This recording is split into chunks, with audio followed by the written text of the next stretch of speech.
Olá pessoal, seja bem-vindo a mais um podcast, né? O Não Já Tenho. O tema de hoje será religião. Hoje a gente tem o nosso convidado, que é o profeta Renato Leão. Doutor Renato, seja bem-vindo, viu, profeta? Um prazer ter o senhor aqui. Vamos tentar nos conhecer um pouco mais dessa religião e entender um pouco, quebrar certos tabus da sociedade. Mais uma vez, seja bem-vindo, obrigado por aceitar o nosso convite e vamos lá, né?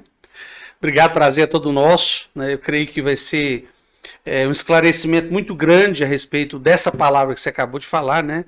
E, de fato, essa palavra que você falou agora, ela mexe muito comigo, porque religião, né, é um termo grego chamado religare, né?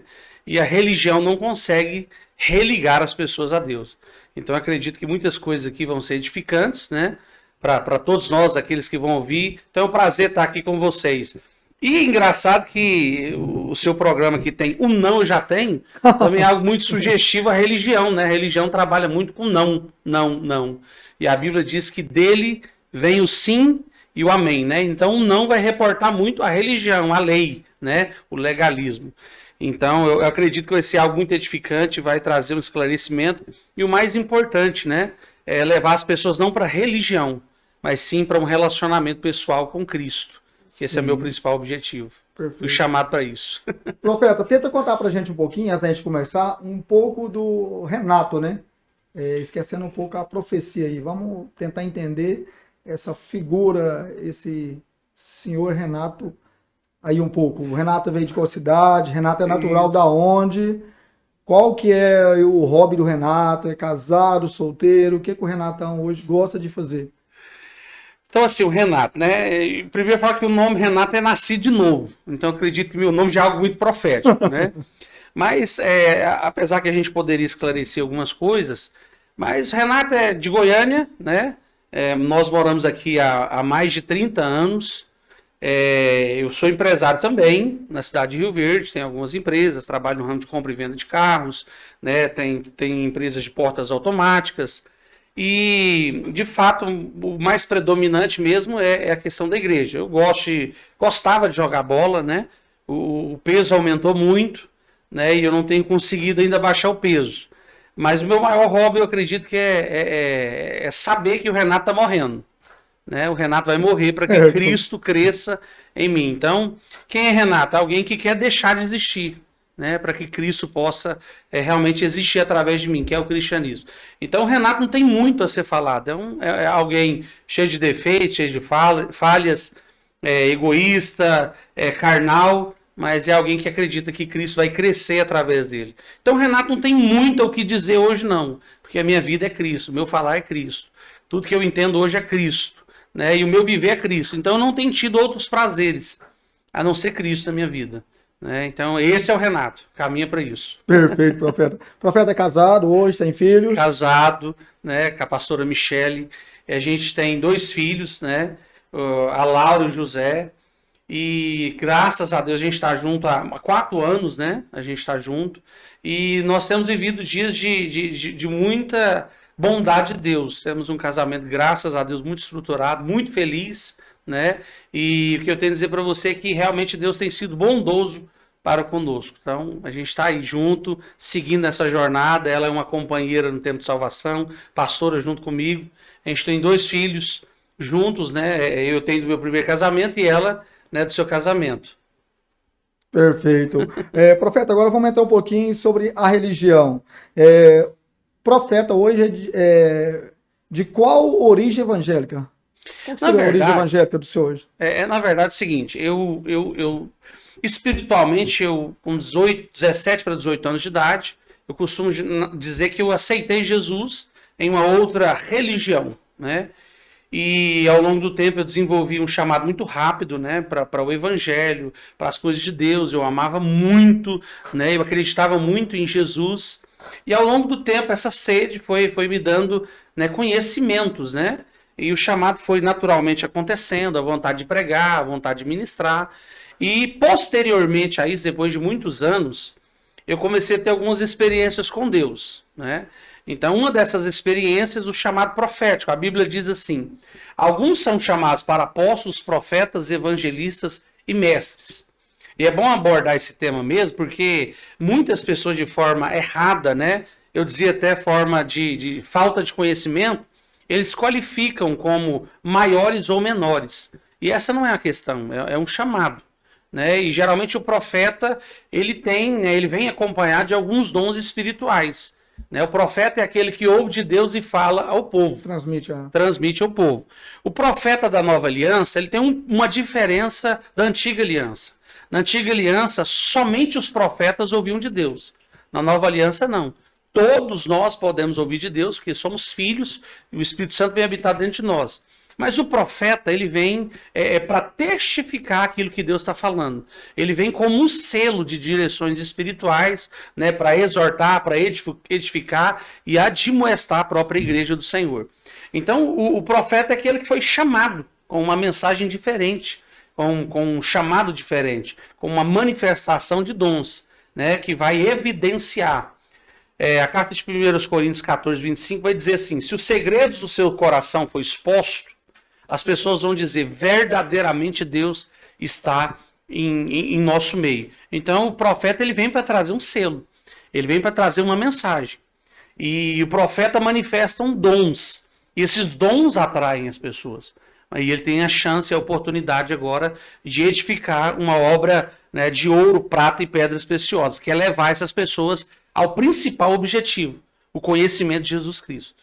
Entendi, profeta. Profeta, como que foi o primeiro contato do senhor com o reino de Deus, ali, com Jesus Cristo? Como foi o seu primeiro contato ali? Como foi essa primeira experiência? Porque quando fala em profetizar, o senhor assim, acabou mencionando agora há pouco que o senhor teve um contato, né, para passar para esse ensinamento, essa visão aí. Como que foi o primeiro contato do senhor com rendeu com Jesus Cristo, de Deus, ali, com a experiência com Jesus, né?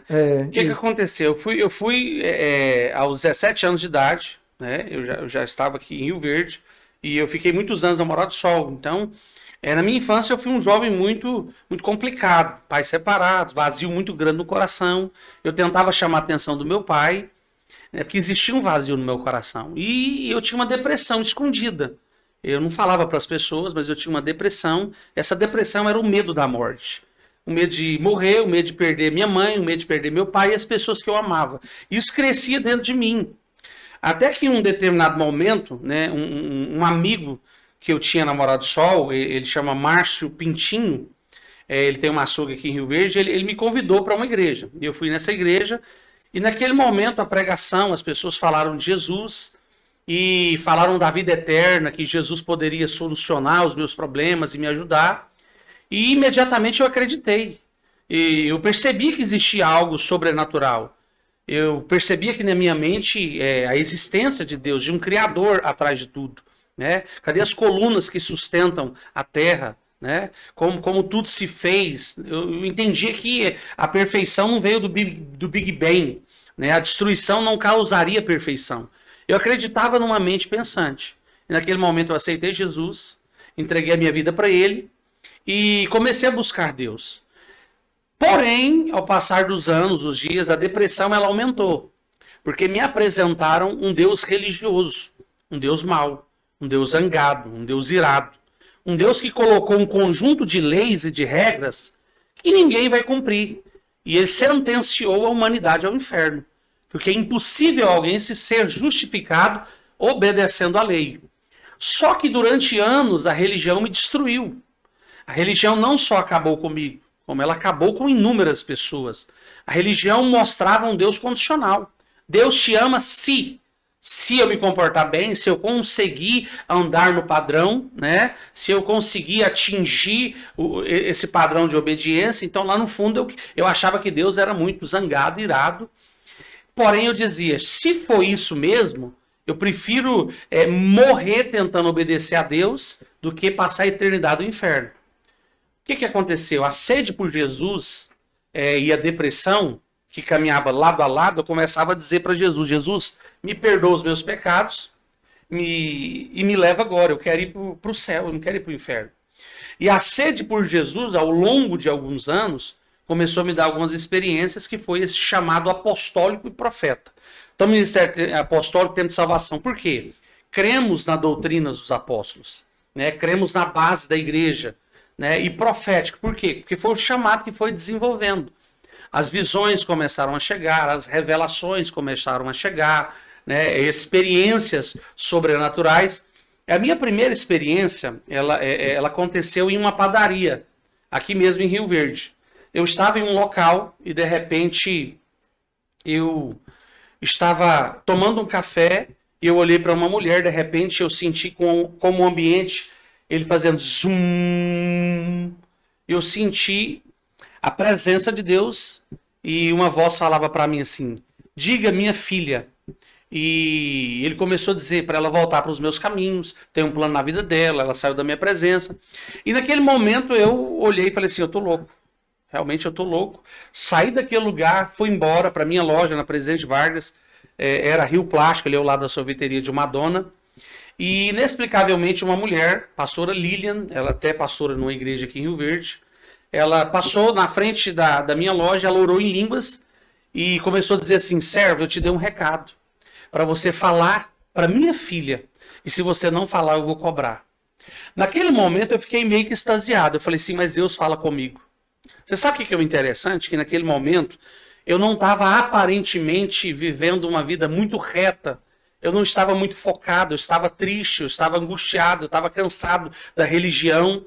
E eu não estava jejuando, eu não estava pagando preço, eu não estava tendo comunhão, eu não estava ceando, eu ia na igreja na marra, fardo, jugo de homens. E eu disse assim, mas Deus não falou comigo, não tem como Deus ter falado comigo. Eu estou num momento que, poxa, como que Deus ia falar comigo agora? Né?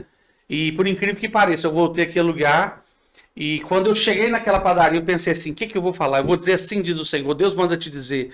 E eu lembro que eu fiquei meio Qual assim... seria a sensação, né? Qual seria ali, né? a sensação? Mas quando eu entrei na plataforma daquele ambiente, o Espírito de Deus me trouxe calmaria. Deus sempre faz na calmaria e na paz. E uma coisa fluiu e eu comecei então a falar para aquela irmã que Deus havia transmitido para mim. E foi uma experiência maravilhosa, porque ela começou a chorar, né?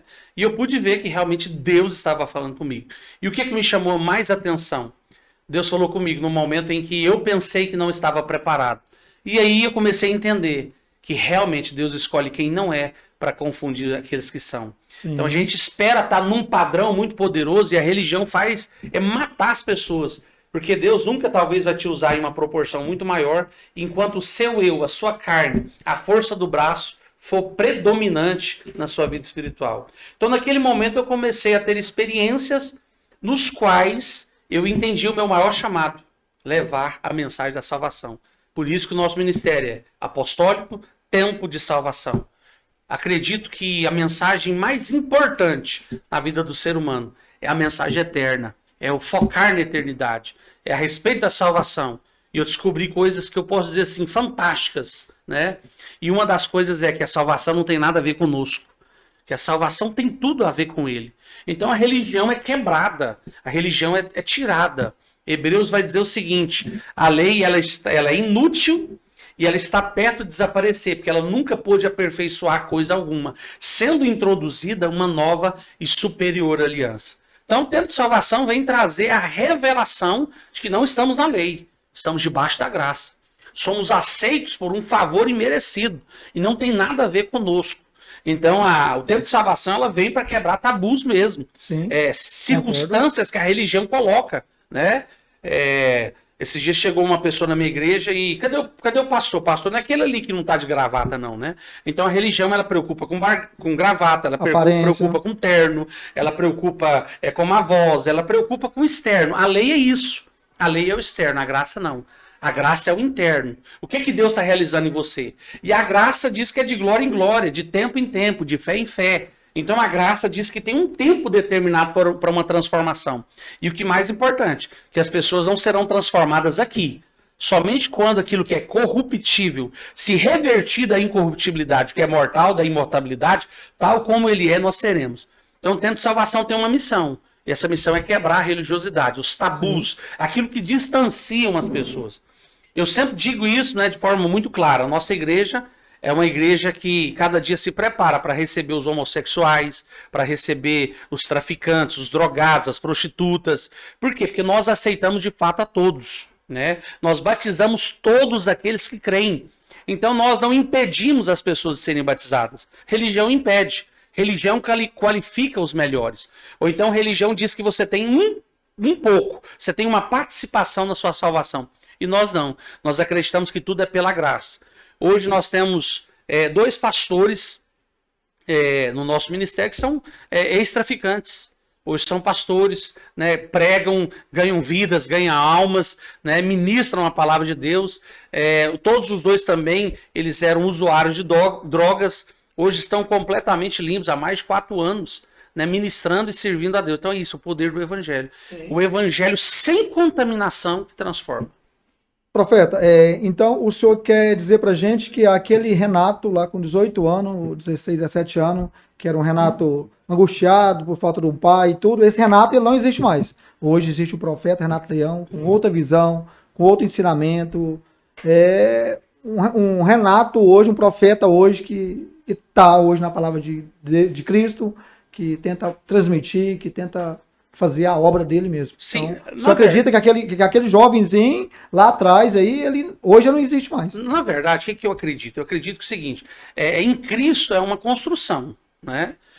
São etapas. Eu não sou quem eu era, né? E eu creio que amanhã eu não serei quem eu sou hoje. Certo. Então, a questão é que hoje nós não focamos em nós.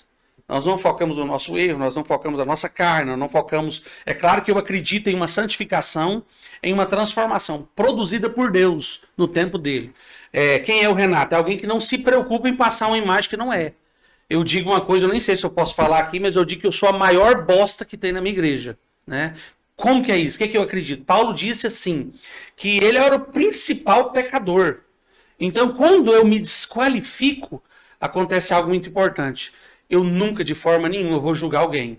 Então, eu me desqualifico, eu sou esterco, eu não sou nada, eu não sou ninguém, né? O que existe em mim é a bondade de Cristo, é o Evangelho de Cristo. Então, nós nos desqualificamos. Então, quem que é o Renato? É alguém que quer morrer, né? Para que Cristo cresça, para que seja só Cristo. Sim. Então, eu não sou quem eu era, mas eu acredito que de fato, existem inúmeras coisas que são decorrentes de traumas, de feridas, de bloqueio, né, de rejeições, que ainda são predominantes no consciente, no subconsciente, e isso ainda impossibiliza um reinar em vida ainda maior.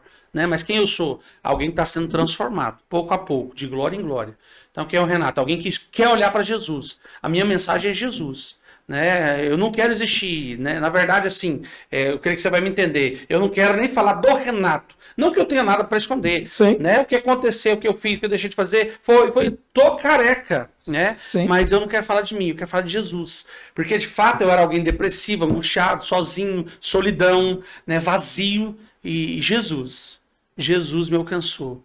Jesus mudou a história da minha vida. E que eu digo mudar a história da minha vida, eu não estou falando em coisas financeiras.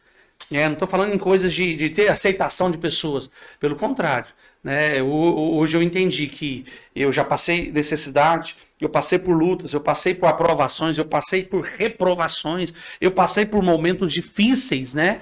E hoje eu posso dizer como Paulo, eu tenho aprendido que eu posso todas as coisas naquele que me fortalece. Então o Renato é aquele que quer falar de Cristo. Jesus, somente ele é o que tem que entrar em cena. Perfeito. Profeta, nos fala um pouquinho sobre revelação. O que o profeta hoje, ele...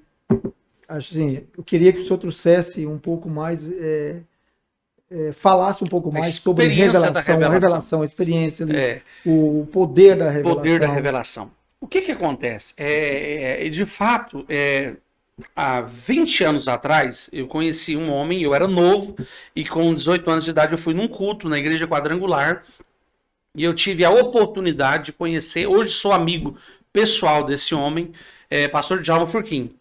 Então, naquele dia, eu fui naquele culto e aquele homem começou a revelar nome de pessoas, ruas, endereços, pessoas mortas, e começou a revelar filho, um monte, né, de revelações muito profundas, que ele mexeu comigo profundamente. Mas pela bondade de Deus, com 18 anos de idade, naquele culto, aquele homem virou para mim e ele disse assim, como Deus me usa, ele vai te usar. E de fato eu fiquei muito impactado porque o sobrenatural me chama a atenção. Né? O poder de Deus, os anjos que trabalham, né? Os anjos que servem aqueles que hão de herdar a vida eterna. Então, a partir daquele momento, eu continuei buscando a Deus, continuei adorando a Deus. E o mais interessante é que todos os erros ou os defeitos não deixaram de fazer eu buscar a Deus. Eu errando, pecando, buscando, adorando, acertando, eu nunca deixei de buscar Deus. E eu acredito que esse é o maior desafio das pessoas. Eles param por causa do pecado. E eu sempre digo para as pessoas, nunca saia da igreja por causa do seu pecado, do seu erro. Permaneça até Cristo te ajudar a vencer hábitos que podem não ser bons para você. E depois de 10 anos eu estava em uma visita, eu havia abrido a igreja, tive essa experiência, né, deixei ouvir a voz de Deus, e eu estava em uma visita na casa de uma irmã, e de repente alguém falou Glória, e eu falei assim, irmã Glória, já vou orar para você, espera só um minutinho. E de repente eu orei para algumas pessoas e chegou o momento dessa irmã, ela entrou na fila. Quando eu fui orar para ela, né, eu tive uma visão e uma revelação. Nessa visão, nessa revelação, por 3 vezes o anjo disse para mim assim, Doralice, Doralice, Doralice. Eu começava a orar e eu via Doralice. Começava a orar e eu via Doralice. De repente, sem entender, porque eu não havia tido uma experiência como essa, eu disse, quem é Doralice? Disse assim, além de mim, eu conheço uma pessoa. Naquele momento, eu digo que o céu desceu sobre mim. Falei, meu Deus, não estou sozinho, não. Existem anjos mesmo, existe Deus mesmo. E eu comecei a ter um pouco de revelação e fui avançando. Visões e revelações começaram a vir. Né, visões de simbologias, de acontecimentos, visões rápidas, mas que eu já sabia o que significaria aquele significado. Eu orava por uma pessoa e de repente a visão era muito rápida, eu via uma corrente com um cadeado. E inexplicavelmente, porque as coisas de Deus não se explicam, mas eu sabia que aquele demônio era um tranca-rua, né? E ele estava trancando os caminhos daquela pessoa e trancando os pés.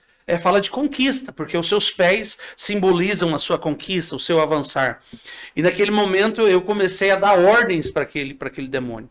E no início dessa caminhada eu comecei a ter muitas experiências sobrenaturais, mas com demônios. Né? Então eu comecei a ver demônios, eu comecei a ter ataques de demônios. Eu tive um ataque muito forte, quase entrei em depressão por causa de um demônio que virou para mim e falou assim, você tem medo de mim? Eu não estava com medo dele, não. Eu estava cagando de medo daquele demônio, né? Mas eu prossegui. Eu estava em Quirinópolis, esse demônio havia materializado, falou para mim, na outra semana, morrendo de medo, eu fui lá. E aquilo que era para mim inicialmente como medo, começou a se transformar também como o meu ministério, né? Que é um ministério de libertação e de revelação. Sim. Então a revelação, ela vem com palavra de sabedoria, palavra de conhecimento, que são fatos na mente de Deus que são liberados, tanto do passado como do seu futuro. Né? Aconteceu algo muito bonito. Constantemente na nossa igreja as pessoas vão ver isso. Mas essa semana, né, o pastor Cristiano está aqui, ele sabe, né? Chegou um irmão lá e geralmente, às vezes eu pergunto, você conversou comigo? Você mandou alguma mensagem para mim? A gente conversou pelo WhatsApp? Porque há uma indagação, principalmente, né, de inúmeras pessoas. Isso é mentira, isso é combinado. Ele vê no Facebook, ele sabe o nome das pessoas. E, geralmente na minha igreja, eu pergunto, né, para algumas pessoas assim, é a primeira vez, né? Para quebrar esse certo tabu. Para quebrar de forma, porque é o seguinte, ele comprou. Nossa, eu teria que ter muito dinheiro para comprar o tanto de gente que é revelado na nossa igreja. Eu teria que ter muito dinheiro. Né? Então, geralmente as pessoas vêm, como foi um rapaz agora essa semana, Deus revelou o nome dele, Deus revelou o nome da mãe dele, da filha dele, até tinha a esposa dele, né? Que Deus havia me revelado uma macumba numa cachorra e o nome da cachorra, né? Então, a gente pergunta muito sobre isso, por quê? Porque se há um questionamento, há uma luta espiritual para que as pessoas não acreditem no sobrenatural. Mas quem está ali conosco todos os dias, né, com o tempo, eles vão observar que, de fato, Deus não está morto. Perfeito. Deus fala, Deus age. Perfeito. Profeta, falando em demônio, igual o senhor chegou a mencionar, hoje o profeta ainda tem essas visões, esses demônios, de uma certa forma, ainda fica ali martelando ali, querendo desviar esse ensinamento, essa doutrina que o senhor passa.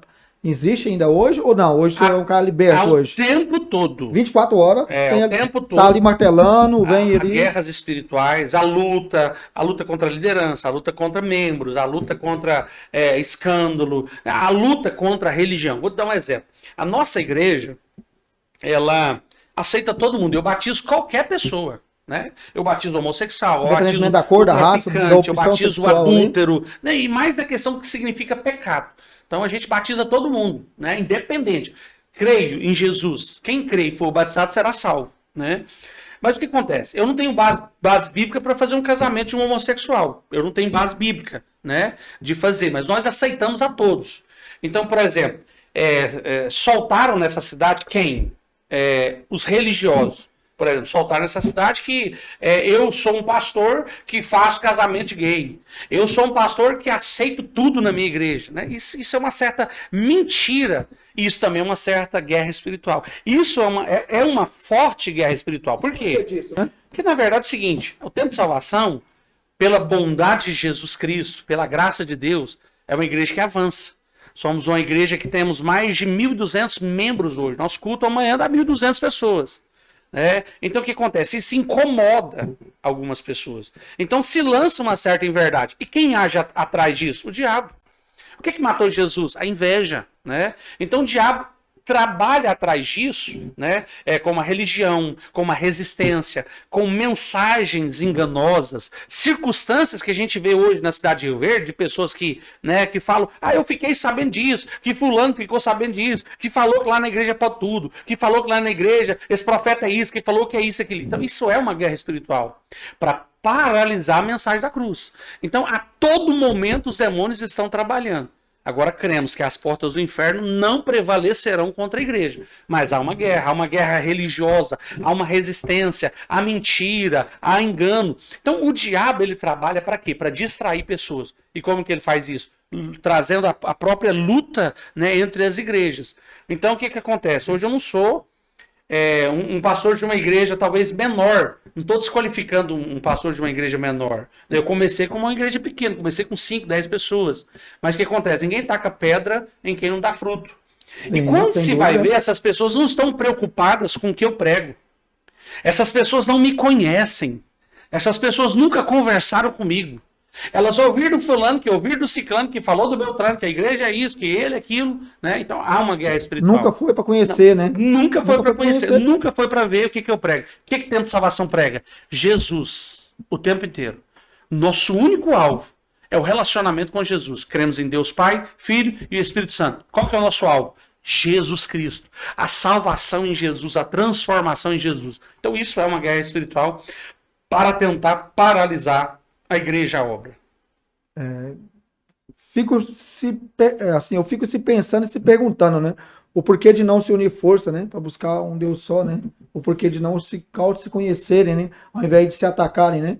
O porquê não tenta conhecer o profeta, né? O porquê que não tenta conhecer a casa de Cristo, né? O porquê que não tenta entender o porquê do profeta, o porquê de ter 1.500 ali, 1.200 pessoas ali dentro, o porquê que o profeta aceita homossexual, bandido, por quê? Qual que é a base que eu tenho? A vida é única, aqui, né? A vida é única. Se você me perguntar, ou se até mesmo, né, ou outro líder religioso, então venha com versículos e me questione o versículo. A Bíblia diz isso. Você pode ter certeza que eu não sei de tudo, mas eu vou ter muitas formas de redarguir essa questão. Assim, embasamentos bíblicos, né? Embasamentos bíblicos fortíssimos, né? Sim. Quem recebeu de Jesus? Só pecador. Quem não recebeu de Jesus? Só fariseu. O que é fariseu? Levanta a lei. Né? Então o que é o fariseu? É aquela pessoa que está preocupada com conhecimento. Aquela pessoa que está preocupada em formas de como se acessar a Deus. Aquela pessoa que ela julga. Então, como você acabou de abordar, né? Por que fala? Porque fala porque quer ser juiz. Você só fala de alguém porque você acha superior a ele. Então, a gente tem o prazer de falar mal de alguma pessoa para a gente tentar se sentir aliviado e pensar que a gente é mais aceito que aquela pessoa. E Deus não aceita ninguém por qualificação. Deus não aceita os melhores. Deus aceita Cristo. Quando fala assim, nem a morte, nem a vida, nem o presente, nem o porvir, nem anjos, nem demônios, nem altura e nem profundidade poderão separar do amor de Deus que está em Cristo. Então o amor de Deus não está em nós. O amor de Deus está em Cristo. Então o que pode separar então Cristo de nós? É você tentar se tornar justo, obedecendo à lei. Não tente se relacionar com Deus baseado na lei. Sim. A lei passou. Estamos em uma nova aliança. Não que a lei não é santa. A lei é santa, poderosa, ela é justa. Mas ela não pôde mudar o homem pecador, vendido à escravidão do pecado. Profeta, voltando ainda ao tema de revelação, qual que é a diferença de uma revelação dentro da casa de Cristo e de uma revelação fora? Exemplo, os cartonantes, por exemplo. Qual que é a diferença? Agora foi duas perguntas, né? Duas perguntas, vamos lá. O que acontece? Quando você vai buscar um entendimento, a gente vai saber que existe uma dimensão. Algumas pessoas chamam da quarta dimensão. Da mesma forma que o Espírito Santo é um espírito, Satanás também é um espírito, né? São entidades, espíritos malignos. Quando essas pessoas elas começam a acessar o poder das trevas, né? Quando a gente olha, a gente vai dar uma avaliada na Bíblia, a gente vai ver que no início ali, quando aconteceu as pragas, né? Você vai ver que Moisés ele tinha um cajado, e que aqueles bruxos e feiticeiros fizeram também um cajado. Ou seja, o mundo espiritual ele tem força também da parte negativa, que é o que a gente vê na nossa igreja, um monte de pessoas passando por libertação, processo de manifestação, de possessão demoníaca. Então o que acontece? Essas pessoas, elas entram no mundo espiritual, mas elas acessam a demônios, a entidades, né, que vão ali manifestar um poder, mas relacionado a uma força maligna. Esse poder não é acessado pelo próprio Deus, não é uma revelação vinda de Deus. Então a revelação vinda de Deus, ela vem, por exemplo, algumas pessoas acessam essas entidades, mas eles vão ali para fazer um trabalho. Né? Vou fazer o trabalho para amarrar, para fazer essa pessoa ficar comigo, né? Naturalmente a gente vai perceber que isso não procede de Deus. Imagina, você vai lá fazer um trabalho para essa pessoa não me deixar, para essa pessoa, né? Separar. Sim. Não é bíblico e é demoníaco. Sim. É maligno, né? Mas essas pessoas elas acessam.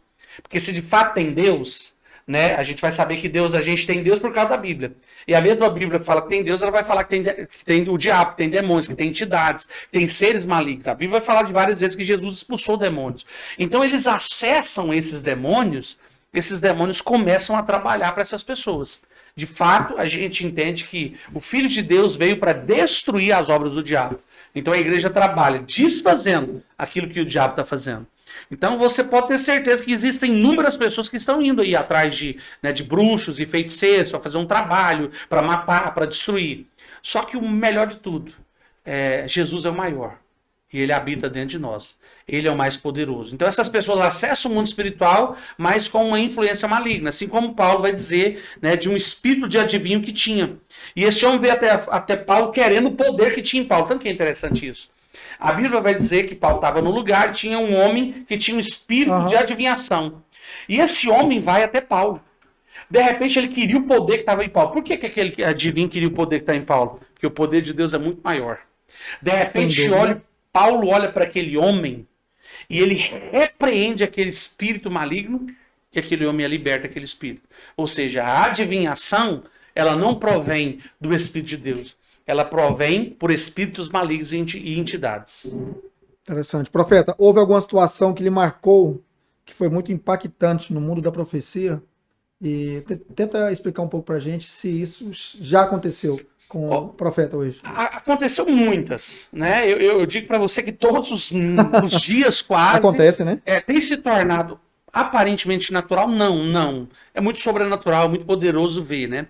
Mas eu lembro de inúmeras profecias. Mas acaba sendo normal? Não, né? Não, acaba assim, sendo constante, né? Mas sempre é muito poderoso. Sempre é poderoso. Acaba sendo um pouco natural, porque a gente pensa que a gente vai ter um certo sentimento, uma certa glória naquilo ali. E não, quando Deus vai te levantar, Ele vai tirar essa glória. A glória é somente dele. Né? A glória, a honra pertence a ele. Então se torna natural ao ponto de a gente não ficar impactado, dizer, nossa, olha quem eu sou, olha o que eu estou fazendo. Chega a se comover ali, não? Alguns momentos sim, né? Alguns momentos sim. Porque a gente é de carne também, revelações, né? como Deus tem me dado de pessoas que partiram, né? Sim. Né? Hoje estão se filmando muitas revelações do nosso culto, até mesmo para mostrar o nosso trabalho, na forma que a gente trabalha. E graça e paz, querido. Toda hora passa um membro nosso aqui, né? sim. Então, o que acontece? Se algumas mensagens, por exemplo, algumas revelações de nomes de pessoas que partiram, né? Faleceram, né? Nós estávamos na inauguração da nossa igreja em Montevidéu, a semana retrasada, né? Nós começamos a abrir um trabalho lá em Montevidéu e pela primeira vez eu fui lá naquela cidade. No momento lá teve uma senhora e o Senhor havia falado que havia um medo, né, do marido ter partido sem a salvação, né? E daquele momento Deus me revelou e eu perguntei: a senhora perdeu o marido da senhora há mais ou menos 3 anos? Sim. A senhora tem dúvida se ele teve a salvação ou não? Sim. E ela chorou, né? E se emociona a gente, porque salvação mexe muito comigo. De um certo modo mexe com a gente, salvação, né? Mexe muito comigo. Sim. A eternidade sem Deus mexe muito comigo. E naquele momento eu falei para ela: fica tranquila, porque o Gilson está comigo na eternidade, diz o Senhor. E ela foi em prantos, né? Que era o nome do esposo dela. Então, ainda existem coisas que mexem, impactam a gente. Teve uma mulher, ela é irmã de uma membra minha, essa mulher não é da minha igreja, mas eu fui num apartamento fazer uma visita, eu cheguei lá naquela mulher, e algo muito interessante e lindo. Quando eu cheguei lá, pediram para me orar, e eu virei para essa irmã e falei assim: Deus manda dizer que de hoje a 1 ano você vai abraçar o seu milagre. E ela olhou para mim e falou assim: senhor, me desculpa, mas eu não acredito nisso não. Com toda frieza. Com toda frieza, eu não acredito nisso não. E eu também sou muito frio, eu falei assim, né, se você não acredita, eu não posso fazer nada, irmã. Foi o que Deus me mostrou, né. Fico perdendo tempo em convencer, né, em nada. Mas eu falei naquele momento. O que aconteceu? Há 2 meses anteriores, essa mulher perdeu um filho, ainda no ventre. Mas o marido dela tinha feito vasectomia. Isso foi muito, muito lindo. O marido dela fez vasectomia e surgiu-se no meio da família, pessoas da família dela questionando, né? Pessoas julgando ela, dizendo que aquela criança não era do marido dela, né? E ela viveu momentos difíceis, né? E foi no doutor, né? E o doutor disse assim: olha, um raio desse acontece 1 em 1 milhão. Né? Na verdade, o médico quis desfazer. Descartou, né? A possibilidade, né? Dizendo assim: não, esse filho seu é fruto de um adultério que você teve, não é do seu marido. Sim. O que aconteceu? Ela ficou envergonhada. Ela foi completamente envergonhada pela família. E um raio talvez não poderia cair 2 vezes no mesmo lugar, né? E eu havia dado essa profecia. Sabe o que aconteceu? 2 meses depois, ela estava grávida. 2 meses depois, ela estava grávida. E houve-se todos os questionamentos novamente. Mas depois de 1 ano, né, certo, depois daquela profecia, ela estava abraçando o seu filho. E o que foi mais importante que ela fez? Ela fez um DNA, né, e como diz a expressão, sim, ela enfiou o DNA na cara de muitas pessoas que estavam... Então aquilo ali foi muito forte. A profecia, né, o tempo que Deus determinou, né, para que o filho viesse, a forma, o médico chegou a falar para ela assim: ó, desculpa, mas o raio não cai 2 vezes no mesmo lugar. Desfez completamente dela. Ela pegou o teste e levou lá para o médico para ele conferir e saber o Deus que ela acreditava. Então existem inúmeras outras revelações, né, de acontecimentos que marcaram visões e revelações de acontecimento, né, como foi do Covid. Né, o Senhor havia falado para mim sobre mortes antes de uma morte acontecer. Então, pessoalmente, né, foi algo que me marcou muito. Mas a todo momento, né, todos os cultos, né, geralmente na quarta-feira a gente faz um trabalho muito forte, não muito extenso, porque o foco maior do Tempo de Salvação não é a revelação. Outra forma, outra briga, né? Esses dias uma pessoa de uma certa denominação dá vontade de falar o nome. Mas né? Não pode. Mas não pode. Mas o imbecil, ele chegou e falou assim: a igreja lá é o tempo de revelação, né? Não é. Eu deixo ali 10 minutos, 5 minutos, deixo Deus me usar. Se ele tem alguma coisa para falar, se tem uma libertação. E a nossa palavra é 40, 50 minutos, todo culto, né? Mas costumeiramente a gente tem essas guerras, né? Mas nossa igreja não é uma igreja tempo de revelação. Nossa igreja é uma igreja super equilibrada. A gente tenta ser equilibrado em tudo. E o que a gente crê? Em tudo que Jesus fez. Jesus revelou, Jesus curou, Jesus libertou, Jesus ensinou. Isso é o tempo de salvação. Então nós somos uma igreja que tem equilíbrio. Tem o culto, tem o momento da oferta. Não somos uma igreja que vivemos lá pedindo oferta, né? Tem 7 ofertas no culto, não. Nós temos o momento da oferta do dízimo. Embora, outra coisa importante. Nada obrigado também, né, Nada obrigado. Nada obrigado. Não, O cara dízimo. se tocou ali, eu não dou o dízimo, vou pro céu, vai. Você crê em Jesus? Você vai pro céu. Eu não dou o dízimo, eu vou deixar de ir no templo, não. Não tem precisão. Sim. Acredito que o dízimo é uma forma de reconhecer que é Deus que fez por você e isso está na Bíblia. Então, se eu crer na Bíblia, eu preciso pregar ela completa. Mas não há uma questão de ser salvo pelo dízimo, né? Há uma questão de não idolatrar o dinheiro, porque é a raiz de todos os males. Então tentamos ser uma igreja muito equilibrada, tentamos ser uma igreja calorosa, né?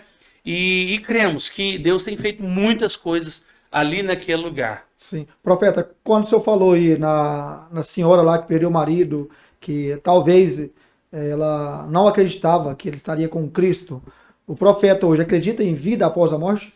Eu tenho certeza. Não, né? não acredita, tem Não certeza. acredito, eu tenho certeza, né? Então, a vida após a morte, na verdade, o que é interessante, Jesus vai falar sobre isso. João 11:25, eu sou a ressurreição e a vida. Quem crê em mim, ainda que esteja morto, viverá. Então, na verdade, nós somos seres evoternos. O que é um ser evoterno? Ele teve um começo, mas não terá um fim. Deus, ele é eterno, né? A mente humana não consegue explicar isso, né? O que é eternidade? Alguém que sempre existiu, alguém que não foi criado. Mas dentro do nosso ensino e dentro da nossa crença, nós somos seres evoternos. Temos um começo, mas jamais teremos um fim. Então eu acredito na vida eterna. E todos têm a vida eterna. A diferença é onde vocês vão passar a eternidade. Falando em vida eterna, o profeta hoje acredita que eu consigo falar com um ente, meu querido, que eu perdi há pouco tempo? E se eu consigo, de que forma que eu consigo falar com essa pessoa? Não acredito nisso de forma nenhuma. Né? Por quê? Tem que ter base bíblica, né? Sim. A Bíblia vai dizer o seguinte, Hebreus 9:25. Está o homem ordenado morrer uma só vez, vindo depois disso o juízo final. Então está o homem ordenado morrer uma só vez. Mas vamos para outra base bíblica. A gente vai ver a história de o mendigo, né? E o Lázaro, né? Que era o mendigo, e o homem rico. A Bíblia vai dizer que ambos morreram.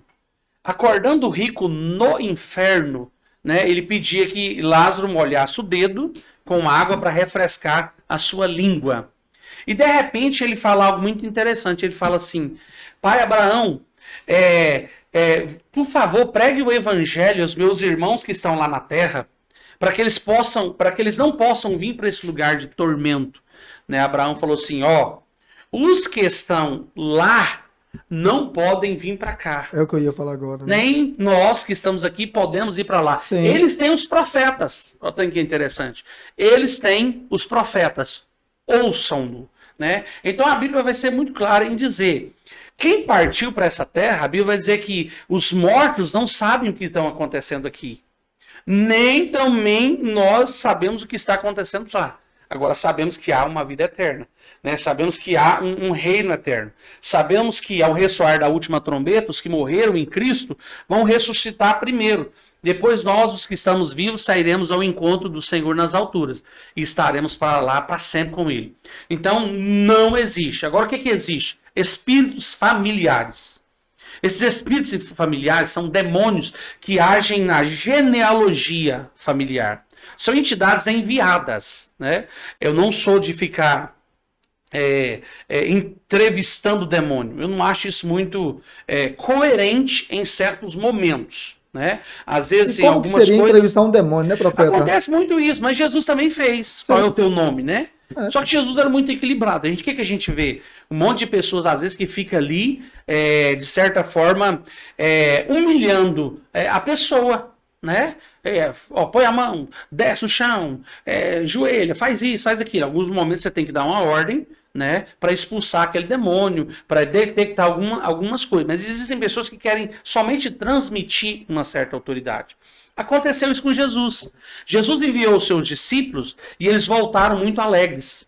E eles chegaram para Jesus e falaram assim: Senhor, nós estamos muito felizes porque os demônios nos submetem.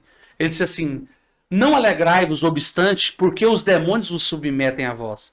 Alegrai-vos, porque o vosso nome está escrito no livro da vida. Então a nossa glória, o nosso maior foco não é ficar alegre que os demônios submetem. Eles não submetem a nós, eles se submetem a Cristo em nós. Se Cristo não estiver em nós, não vai acontecer nada. Agora, o maior demônio que existir na Terra, ele tem que sair. Porque não é eu. Olha o tanto que é importante isso. Demônio não sai por causa de Renato. Quem é Renato? Fedido, né? Não presta. Demônio sai porque Cristo está em mim. E Cristo está em mim não é por qualificações, é pela fé. Pela fé somos salvos. Pela fé ele vem habitar no nosso coração. Então, é isso que eu acredito, né? Nessa manifestação de Cristo, né? nessa coerência desse equilíbrio que hoje tem o Ministério do Tempo de Salvação e a nossa visão. Perfeito. Profeta, exorcismo. Tenta explicar pra gente essa palavra tão forte, né? Exorcismo. O que o profeta tem para dizer pra gente? Porque o senhor já chegou a participar de algum ato desse, de algum... Como dizer, exorcismo, né? Como dizer, né? Geralmente ele é usado pela Igreja Católica, uhum. né? Que é exorcizar, que é tirar o demônio, né? Sim, expulsar o demônio, né? Expulsar o demônio. Uhum. Nós trabalhamos muito com essa palavra, mas é uma palavra coerente, né? Nós trabalhamos com a libertação, que é o ato de libertar. O Espírito do Senhor está sobre mim, porque Ele me ungiu para pregar as boas novas, para libertar os oprimidos, os cativos, dar abertura de visão, para pôr em liberdade aqueles que estão presos nas mãos do diabo. Então, o que eu entendo? O exorcismo é uma autoridade que foi dada para a igreja. Lucas 10:19. Eis que vos dou autoridade para pisar serpentes e escorpiões e todo o poder do maligno. E nada, absolutamente nada, vos causará dano algum. Então foi dado a autoridade para todo aquele que nasceu de novo e tem o Espírito Santo dentro da vida dele. Então o que é o exorcismo? Fomos chamados. Mateus 12:28 vai dizer o seguinte: se eu expulso demônios pelo Espírito de Deus, é chegado o reino de Deus a vós. Então, a partir do momento que Cristo chega em nós, somos enviados para estabelecer o reino de Deus. Como a gente faz isso? Exercendo a nossa autoridade. O mundo já é no maligno. Mas o que a gente é? Luz, sal. O que é o sal? A diferença. Então fomos chamados para quê? O diabo fez. Fomos chamados para desfazer as obras do diabo. E não se engane. Deus sempre está no controle de tudo. Maior aquele que está em nós. O diabo pode até ganhar por um pouco, aparentemente. Mas os planos de Deus não são frustrados. O que saiu dos lábios de Deus não voltará vazio. Aquilo que o Senhor proferiu vai acontecer. E é isso, as profecias estão acontecendo. Dias maus estão por vir, lutas, guerras.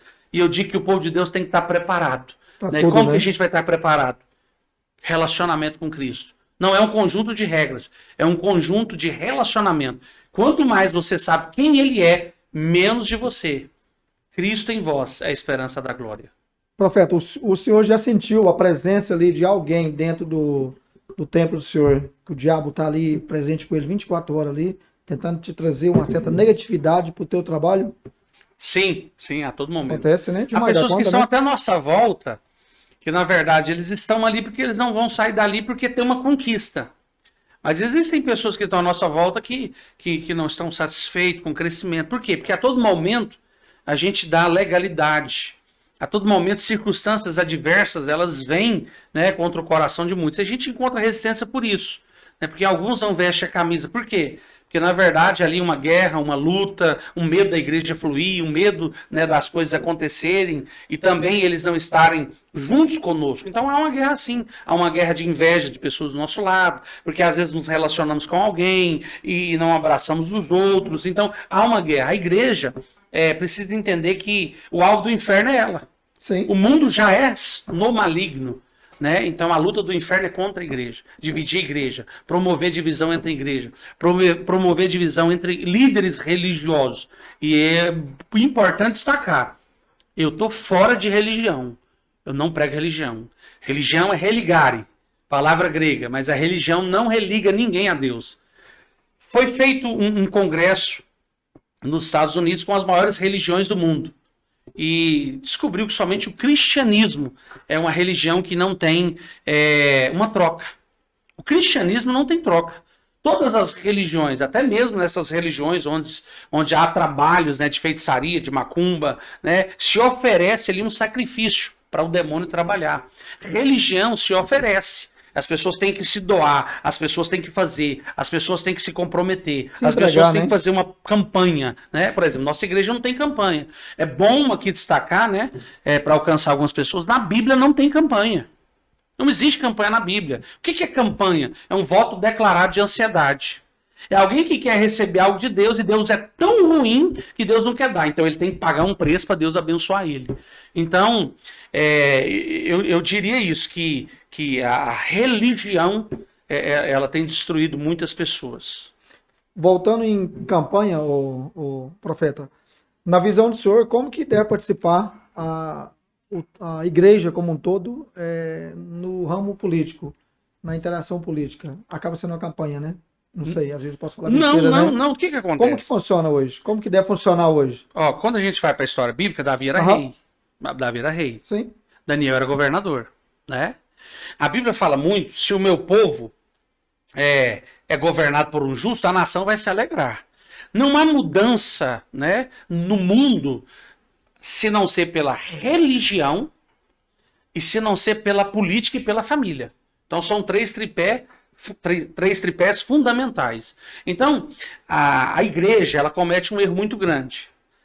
Embora eu não sou um ativista político, talvez eu deveria ser, né? Mas eu não sou um ativista político, né? Porque se confunde muito isso. A igreja ela não quer participar da política, porque a igreja não gosta da política. Mas quando a gente não gosta da política, quem governa a gente é quem gosta, né? E quem quer governar? Quem quer estar na política? Pessoas que têm uma motivação errada, que querem um certo interesse, que têm uma motivação escura, escondida, oculta. Então a igreja precisa entender que ela precisa fazer parte da política. Porque se a gente não faz parte da política, a gente vai ser governado por aqueles que têm outro interesse, né? Agora o que acontece? Como pastor, como profeta e presidente do meu ministério, o que acontece? Por exemplo, política, eu deixo todos que são candidatos à vontade, né? Eu vou lá, eu oro por eles, porque a gente tem que orar pelas nossas autoridades. Então eu oro por todos os políticos, né? Agora, particularmente, eu posso ter a direção em quem eu quero votar, em quem eu acho que eu preciso ser livre, né? E as pessoas que têm um pingo de noção devem respeitar isso, que é democracia, até chegar à teocracia, que é o governo de Deus. Então acredito que a gente tem que realmente partir para a política, né? Agora, de fato, eu não faço isso no altar, porque altar não é lugar de propaganda política. Altar é lugar de pregar Jesus, né? Então, fora eu posso ter as minhas posturas, as minhas direções, quem eu posso querer ajudar, quem é alguém que eu tenho um certo contato, uma certa amizade. Então eu sou livre, né? E não devo me previ disso aí por causa de pessoas que acham que eu não tenho, né, a minha visão política. Eu tenho a minha visão política de quem deve governar, né, de quem deve ser o presidente, de quem eu colocaria, e eu não vou me abster, né, de forma nenhuma da minha visão. Ficar meio aqui morno, né? A Bíblia fala, se for quente ou frio, se for morno, eu vou te vomitar da minha boca. Então eu tenho a minha posição, embora eu não tento envolver isso no momento do meu culto. Um momento de pregar o evangelho, de pregar Jesus. Então é isso, a igreja deve se envolver de forma estéril na política, porque senão nós vamos ser governados por quem quer. Gosta, né? E quem gosta. Né? Geralmente quem gosta tem uma motivação errada. Sem dúvida. Então, se a igreja sai, se torna, de certa forma, lava as mãos, né? A gente pensa assim, eu vou lavar as mãos. A gente está fazendo o que Pilatos fez.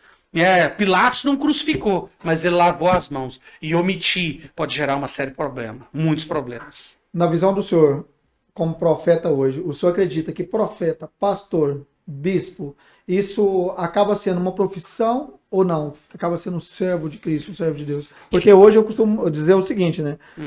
Muitos hoje, assim, vamos usar o ênfase que muitos hoje usam ali é o dom de ser profeta, pagar dinheiro, o dom de ser pastor, o dom de ser um bispo, um obreiro. Então, assim, eu queria que você explicasse para nós o porquê que uns ainda usam isso como profissão, né? O que eu vejo? O Neymar vai lá dar um chutinho, né, no campo lá e brinca um pouquinho e ele ganha 11 milhões de dólares por mês. Ninguém está preocupado. Um pastor tem um salário um pouquinho maior, né? As pessoas começam a cair matando, dá porrada e fala disso. Ele não pode ter uma casa boa, ele não pode ter um carro bom, ele não pode ter uma vida boa, ele não pode andar de avião, o filho dele não pode ser médico, né? Então o que é isso? Essa é uma guerra espiritual. Se um profeta, se um pastor, ele tem um dom, quem deu esse dom? Deus. Então presta atenção, quando a gente vê na história bíblica, quão formosos são os pés daqueles que anunciam as boas novas. Olha só para você ver interessante. Como é lindo os pés daqueles que anunciam as boas novas. O que vive do evangelho, que coma do evangelho. Está escrito na Bíblia. Então o que está dizendo? Não vou dizer que seria uma certa profissão. É um chamado que Deus vai cuidar dele. Quem vai cuidar é Deus. Agora presta atenção. Quando Deus cuida, Deus é bom ou não? Sem dúvida. Sem dúvida, Deus é bom. Então, peraí, Deus vai cuidar de alguém que é profeta, é um escolhido dele, está debaixo do chamado, está fazendo o que Deus quer. Isaías vai dizer o seguinte: se quiserdes e me ouvirdes, comereis o melhor dessa terra. Então, o que acontece? O que há de errado é algumas igrejas, e eu vou dizer uma coisa até aqui muito forte isso aqui. Esse negócio de pessoa falar assim, porque pastor rouba, pastor é ladrão. Só se o pastor for bobo. Eu sou presidente da minha igreja. Eu fundei a minha igreja. Eu posso colocar o meu salário, na proporção que a igreja entra, um salário muito bom para mim. Eu não preciso roubar, não. Agora, quem acha que eu tenho que ganhar pouco, que eu vou viver na miséria, está muito enganado. O Deus que eu sirvo, ou ele vai me dar do altar, vai me abençoar, né? Ou ele vai me dar de outras formas. Por exemplo, eu sou empresário hoje. Eu tenho outras, né? Outros tipos de ganho. Eu tenho imóveis, né? Então, hoje eu já sou uma pessoa super abençoada. Agora, quem quer que pastor ganha mal? Pessoas que servem e estão de olho nas coisas do diabo. Eles não querem honrar o povo de Deus. Olha tanto que é interessante. Tinha uma mulher passando necessidade na Bíblia. Essa mulher tinha uma farinha, só tinha um pouco de farinha e um azeite. Deus fala para o profeta, vai lá na casa dela. Quando ele chega na casa daquela mulher, o profeta olha para ela e fala assim, faz um pedaço de bolo. Primeiro para mim, depois para você. Ela só tinha aquele pedaço de farinha, ia fazer um bolo e ia morrer. Fala, eu vou comer este bolo e vou morrer. O profeta olha para ela e fala o seguinte, faz primeiro para mim e depois você faz para você. Porque o azeite e a farinha não vai faltar. E foi isso que aconteceu. Então, existe um certo cuidado de Deus com verdadeiramente os seus profetas. O que eu vou dizer verdadeiramente os seus profetas? As pessoas têm um certo engano de que profeta, apóstolo, essas pessoas não vão errar.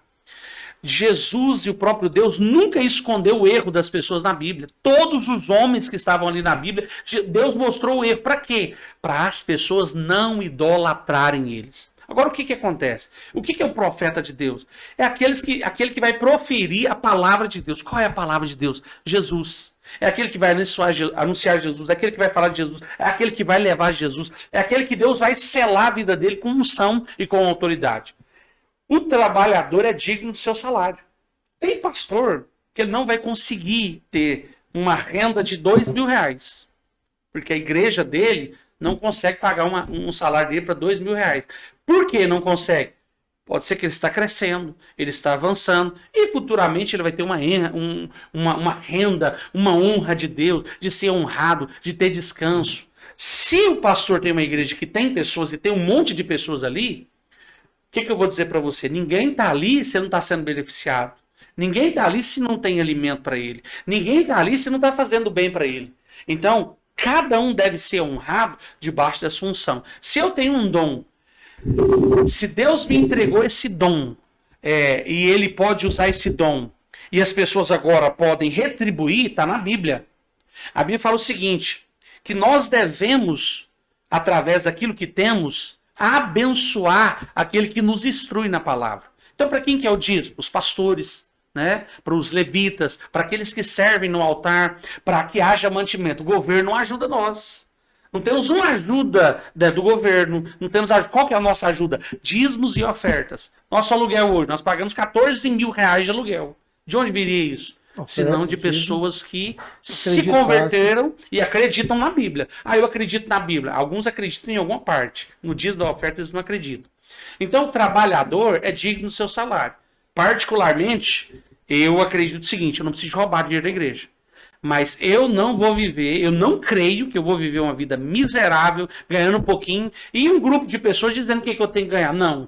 Deus vai me abençoar, vai me prosperar. Eu creio em coisas grandes, eu creio em prosperidade, embora o meu maior foco não é esse, é a eternidade. Estou com 39 anos, logo 40. Minha vida vai passar. E o meu foco não é aqui, mas eu acredito que aqui, o Deus que eu tenho, ele é muito bom. E eu vou reinar em vida através de um só, que é Jesus. A minha bondade está em Jesus. É Ele que vai sentenciar a minha bênção. E algumas pessoas não vão concordar com a gente ser abençoado. Todo mundo pode ser abençoado. Você quer ganhar 200 mil reais por mês? Óbvio que sim. Você quer ganhar? Sim. Né? Então, se eu ganhar, eu não posso. Por quê? Porque o meu trabalho ele é mais indigno do que o seu. Né? Graças a Deus, eu creio que um dia eu vou poder ganhar. Né? Talvez um dinheiro desse. Longe estou disso hoje. Né? Mas o que eu entendo? Por que você pode ser próspero, não? O meu trabalho que eu faço, eu acho super digno. Eu acho super digno o meu trabalho. E eu acredito que Deus nos chamou para viver vida e vida em abundância. Hoje o senhor acredita que não tem nenhuma outra fonte de renda para qualquer que seja templo hoje, qualquer que seja igreja, vindo político hoje, não tem? Não existe nem lei para isso. Existe algumas igrejas que eles têm, por exemplo, o seguinte, uma casa de recuperação. E aí vem ali, né, uma ajuda do município, ou eles conseguem ali alguma ajuda do governo, mas coisa ainda muito pouca, tá? Porque há uma certa luta. Embora a igreja é a maior arma, né, de restabilização, de restituição, né, e de restauração de pessoas. Deveria ter, mas não tem.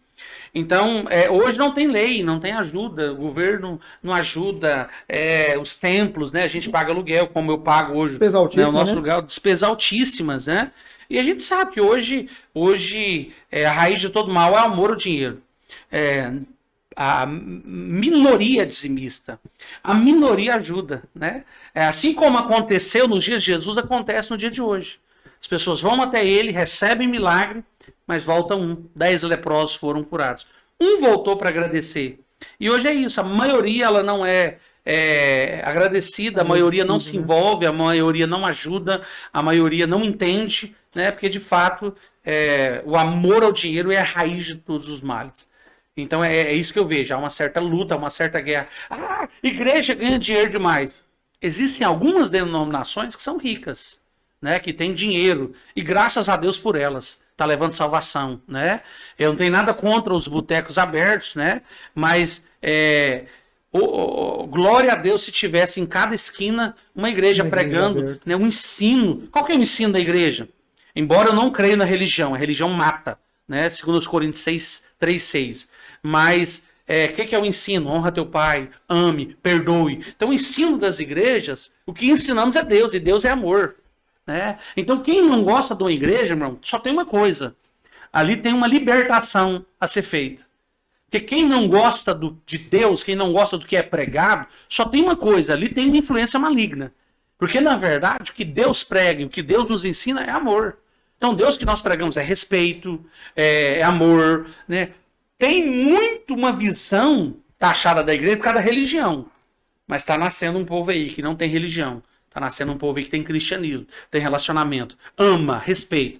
Eu sou alguém que te conta uma coisa. Eu consigo sentar, comer com qualquer pessoa de qualquer religião. Eu não tenho nada contra nenhuma religião, né? Em si. Eu não sou religião, mas eu não tenho nada contra nenhuma religião. Eu prego Jesus. Não fui chamado para pregar condenação. Eu não fui chamado para pregar condenação. Eu fui chamado para falar de Jesus. Né? Jesus é aquele que salva. Fui chamado para falar do Espírito Santo. É ele quem conduz. E eu fui chamado para falar do perdão. Essa é a minha mensagem. Esse é meu chamado. Profeta, no meio da sociedade hoje, acho que como um todo, o senhor acredita que existe ainda falsos profetas para tentar levar ensinamentos, para tentar se engrandecer na palavra de Cristo, ou não? Só acho que realmente ali... Demais. Vamos dar exemplo pelo senhor. O senhor não se tornou profeta da noite para o dia. Sim, não. Foi todo um trabalho, toda ali uma aceitação com Cristo, né? Toda um descobrimento com Cristo. Um relacionamento. Um relacionamento com Cristo. Porque o que a gente se subentende hoje, falando em profetizar, em profeta, que hoje existem pessoas que usam esse nome, que é um nome muito forte, né? Sim. Um nome bíblico, né? Para se engrandecer, se valorizar. Sim. Só acredita que hoje Acredito. existe Muitos, muita, né? muitos. Em E prol da sociedade, né? A Bíblia já falava sobre isso, né? O que é o falso profeta? O profetizar, né? E o profeta de Deus, ele vai trazer uma mensagem que é de Deus. O verdadeiro profeta, ele tem uma mensagem. A manifestação, os dons, a evidência do poder de Deus, ela vem para o profeta ser ouvido. Sim. Tudo que Jesus fez chamou a atenção das pessoas para as pessoas estarem atentas no que ele ia falar. A gente vê a história de Marta e Maria. Marta estava ansiosa, preocupada com um monte de coisa, né? E Maria estava quedada aos pés de Jesus. E Jesus fala, Marta, Marta, por que você está preocupada com tantas coisas? Uma coisa é necessária. Maria escolheu a melhor parte. Então o profeta de Deus, ele tem um encargo no seu coração. Os dons e a manifestação vai chamar a sua atenção para mim. A partir do momento que a manifestação chamar a sua atenção, eu vou poder falar a verdade do Evangelho. O que é a verdade do Evangelho? Muito se fala sobre o Evangelho. O Evangelho é a sua vida de segunda a segunda. O Evangelho é você não ser adúltero. O Evangelho é você não ser mentiroso. Ainda fala que é crente. Deixa eu falar algo muito interessante. Qual que é a diferença do crente e do ímpio? O crente, ele peca, ele erra, ele adultera, ele passa os outros para trás, ele dá cano, ele fica nervoso, ele faz um monte de coisa errada. E o ímpio faz a mesma coisa. Geralmente o crente, ele vai sendo mudado pouco a pouco. Mas o crente e o ímpio, muitas vezes eles têm as mesmas ações. Só que o crente acredita no sangue de Jesus e está lá buscando. Ele acredita no sangue de Jesus. Ele acredita na presença de Deus. Ele acredita no amor de Deus. Então está lá buscando, adorando. O ímpio não. O ímpio não acredita no sangue. Todo pecador precisa de ter perdão dos pecados. O ímpio não quer ir até Jesus. Ele não quer ir até Deus para ter ali, né, o perdão do seu pecado. O que é o Evangelho? É a boa notícia de que hoje não somos aceitos por aquilo que fazemos. É a boa notícia que hoje não somos aceitos porque guardamos a lei de Moisés. É a boa notícia que agora Deus aceita todos que colocam a sua fé em Jesus. Eu posso ler um versículo aqui? Sim, né? à vontade. Porque eu acho que esse versículo, eu nunca vi alguém pregando sobre esse versículo. Segundo os Coríntios, capítulo de número 5, verso de número 19, olha o que ele vai falar. Pois Deus estava em Cristo reconciliando consigo mesmo o mundo, não levando em conta as transgressões dos seres humanos. Presta atenção. Deus estava em Cristo reconciliando. O que é reconciliar? É alguém que está de mal. Eu sou de mal de você, mas vamos nos reconciliar. Sim. Um casal que estava separado, agora houve uma reconciliação. Deus estava separado do mundo. Agora, Deus está reconciliando consigo mesmo o mundo, não levando em conta as transgressões dos seres humanos. Então, o que acontece? O falso profeta, ele fica aí no altar pregando o pecado. O não eu já tenho. Você sabia que a maior arma do diabo é a lei? Olha o tanto que é interessante isso. Isso é profundo. Quando a gente vai para a carta de 1 Coríntios, eu estou aqui, né? Eu vou aproveitar e vou ler isso aqui, ó. 1 Coríntios 15, verso de número 56. Porque o aguilhão da morte é o pecado.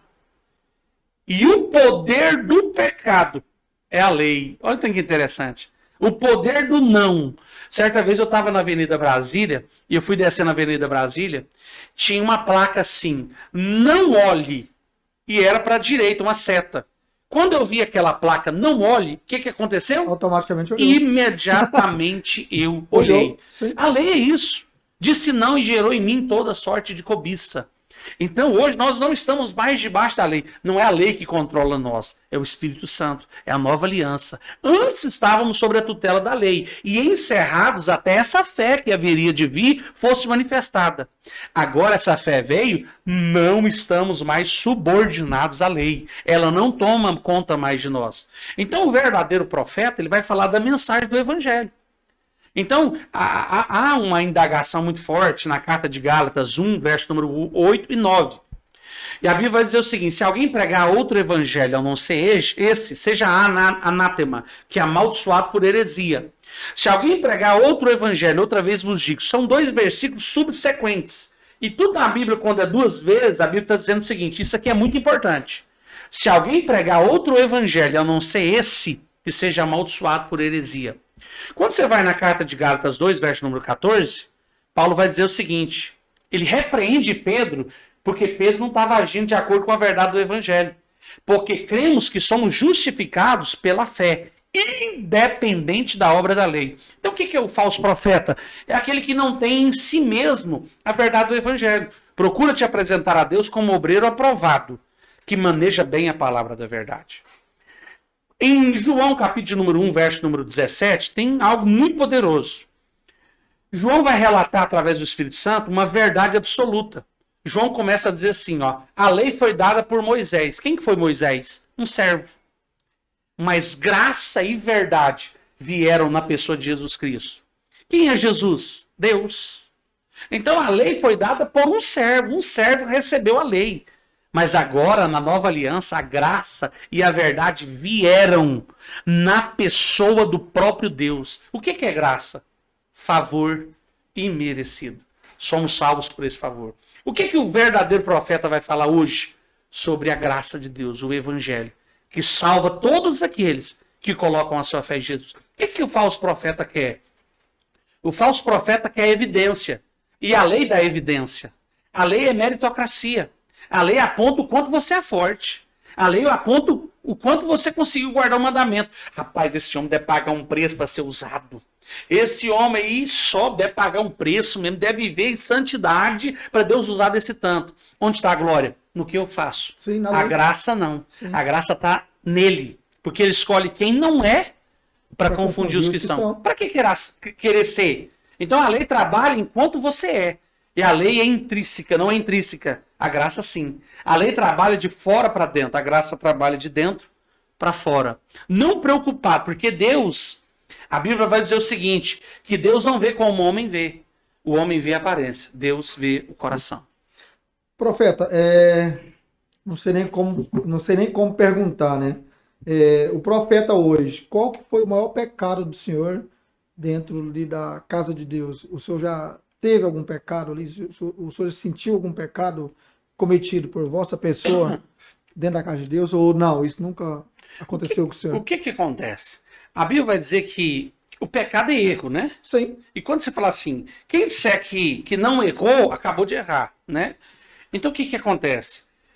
Quando você fala assim, o que foi o seu maior pecado? Tiago 2,10 vai dizer o seguinte, quem errar em um ponto da lei é culpado de todos. Então se eu for aqui querer narrar ou começar, bom, nós não vamos parar. Sim. Né? Porque... é todo dia, é toda hora, é todo momento. Por quê? Porque erro significa transgressão da lei. Por exemplo, você errou o sábado passado. Por que você errou o sábado passado? Você não guardou o sábado. Você guarda o sábado? Não. Alguém guarda aqui? Não. Não. Você é circuncidado no 8º dia? Não. Não, então isso é um ponto da lei. Então quem errar em um ponto da lei é culpado de tudo. O que é muito importante agora? É que eu não mais me preocupo com os meus pecados. Por que eu não me preocupo com os meus pecados? Porque não leva em consideração os pecados da humanidade. Então, pecado é erro. Filhinho, eu escrevo para que vocês não errem. O alvo, errar o alvo é pecado. Se você errar o alvo, lembre-se de Jesus, ele é propiciação pelos pecados. O que acontece? Quando a gente fala a palavra da graça, algumas pessoas vão dizer o seguinte, então agora eu estou na graça, eu posso pecar. Vixe, eu vou pecar, posso fazer o que eu quiser. Quem nasceu de novo não quer pecado, irmão. A graça é o poder de Deus para você vencer o pecado pouco a pouco. Não que você não vai errar. Só que a graça é o poder de Deus para você vencer o pecado. Então o que acontece? Se eu for narrar para você, a gente vai ficar aqui o dia inteiro. Certa vez eu cheguei na casa de uma pessoa, olha o tanto que foi lindo isso aí a respeito do que você está falando. E eu cheguei naquele lugar, orei fulano, aí chegou uma pessoa, um fariseu. Ele falou assim para mim, profeta, eu nem sei como eu vou te falar isso, porque eu sou muito pequenininho. Eu já vi ali, né, a manifestação da religiosidade. Eu achei que o demônio da religiosidade, né, ia manifestar, né, que é o demônio mais perigoso que existe. É o demônio da religiosidade. E eu queria dizer, pastor, ou profeta, que o senhor não me leva a mal, não. Toda aquela articulação religiosa. Porque Deus me disse que o senhor tem um pecado escondido. E o senhor precisa fazer um conserto com Deus. Eu virei pro irmão e falei assim, quase que eu ajoelhei no chão e falei assim, pai, obrigado, só um pecado, pai. Não podia ter morado mais, né? Quase que eu falei dessa forma, sim. só um pecado, Senhor. Pai, obrigado. E eu falei para ele assim, irmão, qual que foi o pecado? Não, eu não posso falar, porque eu falei, irmão, Deus não é Deus de confusão. E o Deus que revelou o meu pecado, ele não revelou o seu pecado, não. Então presta atenção, Deus não está vindo para condenar. Condenação é Hassatã. Né? O nome grego, o diabo, é condenador, Hassatã, o que acusa, né? O que está preocupado com o pecado, o que está preocupado com ele. O que acontece? Eu vivo livre. É claro que essa liberdade, por exemplo, eu vivo livre na questão seguinte. Tem tentações? Todos nós temos. E eu peço ao Espírito Santo para me ajudar a vencer a tentação. Ou seja, eu não sou alguém que sou tentado e vou lá e caio no adultério, na mentira. Não. Eu peço para ele me ajudar, porque eu não consigo. Ele pode me ajudar a vencer o pecado, a vencer o erro. Eu acredito em um padrão, eu acredito na fidelidade, eu acredito, né, na manifestação de uma transformação que vai produzir um caráter, né? Mas com o tempo. Ou seja, tem gente que está comigo hoje bebendo cachaça e eu sei que amanhã Deus vai fazer, porque é de glória em glória, né, de fé em fé e tempo a tempo. Então, qualificar o que seria o pecado que eu fiz na igreja? Cara, eu olhando aqui é tão poderoso porque eu não tenho consciência mais de pecado. Sim. Eu não foco em mim, eu foco nele. E a gente só mencionou, o profeta, sobre a questão do pecado, porque a sociedade como um todo, ela vê ali os irmãos ali indo para a igreja buscando Cristo só após cometer diversos pecados, né?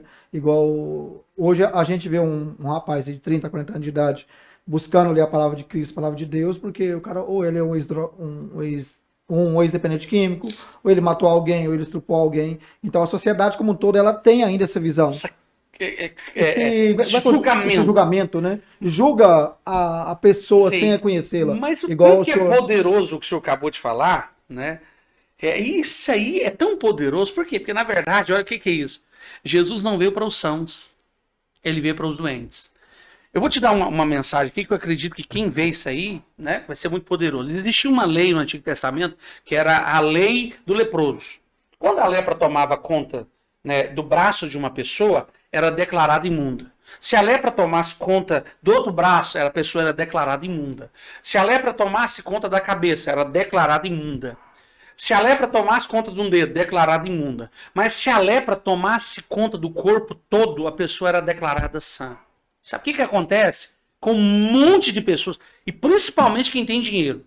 O que acontece? Eles pensam assim, eu nunca fiz maldade para ninguém, eu não tenho maldade com ninguém, eu não preciso de Deus, vou lá para quê? Para dar dinheiro para pastor? Então o que acontece? Ele não precisa, porque ele se julga ser são. Se julga, ou seja, não, eu tenho uns defeitinhos, alguns ainda falam assim, eu tenho um certo defeito, eu sei que eu não sou alguém totalmente justo, mas a maioria é bom em mim. Então ele diz o seguinte, eu tenho só um pouquinho. Quando ele tem só um pouquinho e se acha justo, na verdade ele declara impuro. Né? Quando ele acha que ele não é nada, Paulo diz assim, na minha carne, no meu ser, não tem bem nenhum. Ele foi declarado justo. Então o que acontece com essas pessoas? Eles estão falando a verdade. Jesus não veio para os sãos.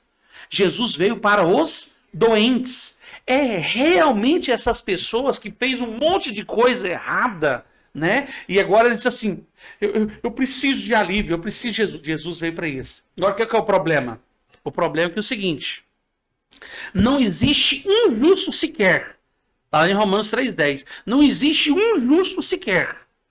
A questão é que a Bíblia não mente. É mais fácil passar um camelo no fundo da agulha do que um rico entrar no reino dos céus. Você sabe que quando as pessoas vão procurar Deus, sabe quando as pessoas querem Deus? A maioria das pessoas, quando a doença vem, quando chega o fim dos dias, né? Ou seja, a Bíblia vai dizer que o jovem rico procurou Jesus. Mas aí vai dizer que um homem rico morreu e ele acordou do inferno. Ou seja, o rico tem os seus entretenimentos. Não, nós que pecamos e erramos, que nos consideramos pecadores, precisávamos do perdão e acreditamos em Deus, por isso vamos até Ele. O justo não, eles acreditam que as suas obras, o não fazer mal, o não matar ninguém, o ser a alguém salvação, bom, né? isso é suficiente Para para ser a ser salvo. salvação. Não é. Né? Você que vai me ouvir, independente da sua classe, independente da sua cor social, independente do quanto você tem em dinheiro, se você não se curvar diante de Jesus em vida, reconhecendo que Ele é Senhor e Salvador da sua vida, você não terá outra chance. Por isso a Bíblia é muito clara, faça isso no tempo presente, porque aquele que me confessar diante dos homens, eu confessarei diante do Pai. É mais fácil passar um camelo do fundo de uma agulha do que um rico entrar no reino dos céus. Abandone toda idolatria. Muitas vezes a gente fala que só os católicos são idólatras. Não. Não, A humanidade vive em idolatria, atrás do dinheiro, atrás do sexo, atrás do prazer. E estão se esquecendo de Deus. Isaías 55:6. Buscai ao Senhor enquanto se pode achar. Invoque enquanto Ele está perto. Uma coisa legal, né? Falando assim, dinheiro, falando o rico, ele hoje acredita por ser rico, por não ter feito mal com ninguém. Há um certo tempo atrás eu vi uma mensagem que eu fiquei um pouco chocado, né? Um colega, que disse ser colega, né? Acho que depois dessa mensagem, eu até preferi não ser colega dele, né? Uhum. Ele falou o seguinte, mas por que que meu pai tem câncer, sendo que nunca fez mal para ninguém, e aquela senhora é pobre, ela não adquiriu câncer? Aquilo ficou muito chocado, entendeu? O tabu ainda existe, né? Ou resumindo, igual o Paulo fala, né? Por que que o pobre não morre com câncer e o rico morre? Aquilo ficou marcado em mim até hoje, não esqueça essa frase. Na verdade, a Bíblia fala assim, o meu povo perece por falta de conhecimento. Certa vez um grande pensador, em uma das suas apresentações, dos seus congressos, alguém chegou e falou assim, mas por que que pessoas boas, pessoas justas, fazem tantas coisas boas, eles morrem, sofrem tantas coisas ruins? E o mendigo não morre, o andarilho não morre, o fumador de pedra não morre, o bandido tá ali, o povo... Aquele homem deu uma resposta aqui que encaixou em uma chave de sabedoria para o meu destino. Ele disse assim, só existe um que foi bom, foi justo. E ele morreu numa cruz, crucificado pelos nossos pecados. Ele não tinha pecado, ele não teve erro. Ele veio, se entregou, ele amou, ele se doou. E tudo que ele veio transmitir foi amor. Por isso que uma multidão queria estar perto dele, fluía vida através dele. Mas os religiosos queriam matar, porque eles queriam as glórias dos homens. Mas presta atenção, só existe um bom, e esse é Cristo Jesus. E ele morreu de uma morte dolorida, a pior de todas as mortes, a morte de cruz. Então não existe ninguém bom. Não há nenhum que conheça e faça o bem. Só Jesus. Então as pessoas precisam se desqualificar. Fazendo isso, elas vão poder ir até o Salvador. Ou seja, eu preciso de um Salvador. O que é um Salvador? Imagina você no meio do oceano, tentando nadar. De qualquer jeito você vai morrer. Assim são as pessoas, através da religião, através da troca, ou até mesmo do seu comportamento bom, fazendo coisas retas. Não que isso não seja importante, mas isso não vai impedir essas pessoas de morrerem. Elas precisam de um Salvador. E é aí que entra Jesus. Jesus, ele veio no meio do mar, ele lança uma rede. Se não fosse ele, você ia morrer. Jesus veio e lançou a rede. Ele morreu numa cruz. E qualquer um que acreditar nele e confessar Jesus vai ser salvo e vai ter eternidade. Perfeito, profeta. Profeta, como que funciona hoje? Vamos dar um exemplo aqui, um ponto. Como que é o meio hoje da profecia para uma pessoa fora de hora? A gente subentende que o templo do Senhor é só nas quarta-feiras, certo? Quarta e domingo. Quarta e domingo. Na terça-feira, na segunda-feira, tem uma senhora, tem uma pessoa ali que queira desabafar, queira ter essa presença, ali buscar um profeta ali para entender ali a profecia ali para consolar. Pra consolar, sim, Hoje nós temos 13 pastores, né, no nosso ministério. Então, de fato, como eu falei, eu tenho empresas, eu também trabalho, né, fora o nosso ministério. Então, assim, o nosso tempo é muito corrido mesmo. Mas nós temos pastores, nós temos líderes. Consegue atender todo mundo? Todos chamados? Não consegue atender, não consegue atender. Eu atendo pelo telefone também o máximo de pessoas possíveis, né? Então, o que acontece? Eu diria assim que hoje eu não consigo atender todo mundo. Por quê? Porque eu não consigo mesmo. Então não é uma questão de achar que eu sou. Não, eu não sou. Não tenho, nunca quero ser, né? Mas de fato eu louvo a Deus porque Deus tem feito grandes coisas e eu acredito que Ele pode continuar fazendo. Porque quem dá o crescimento é Ele. Se Ele não me sustentar amanhã, acaba tudo. Então eu creio que Ele pode continuar dando crescimento.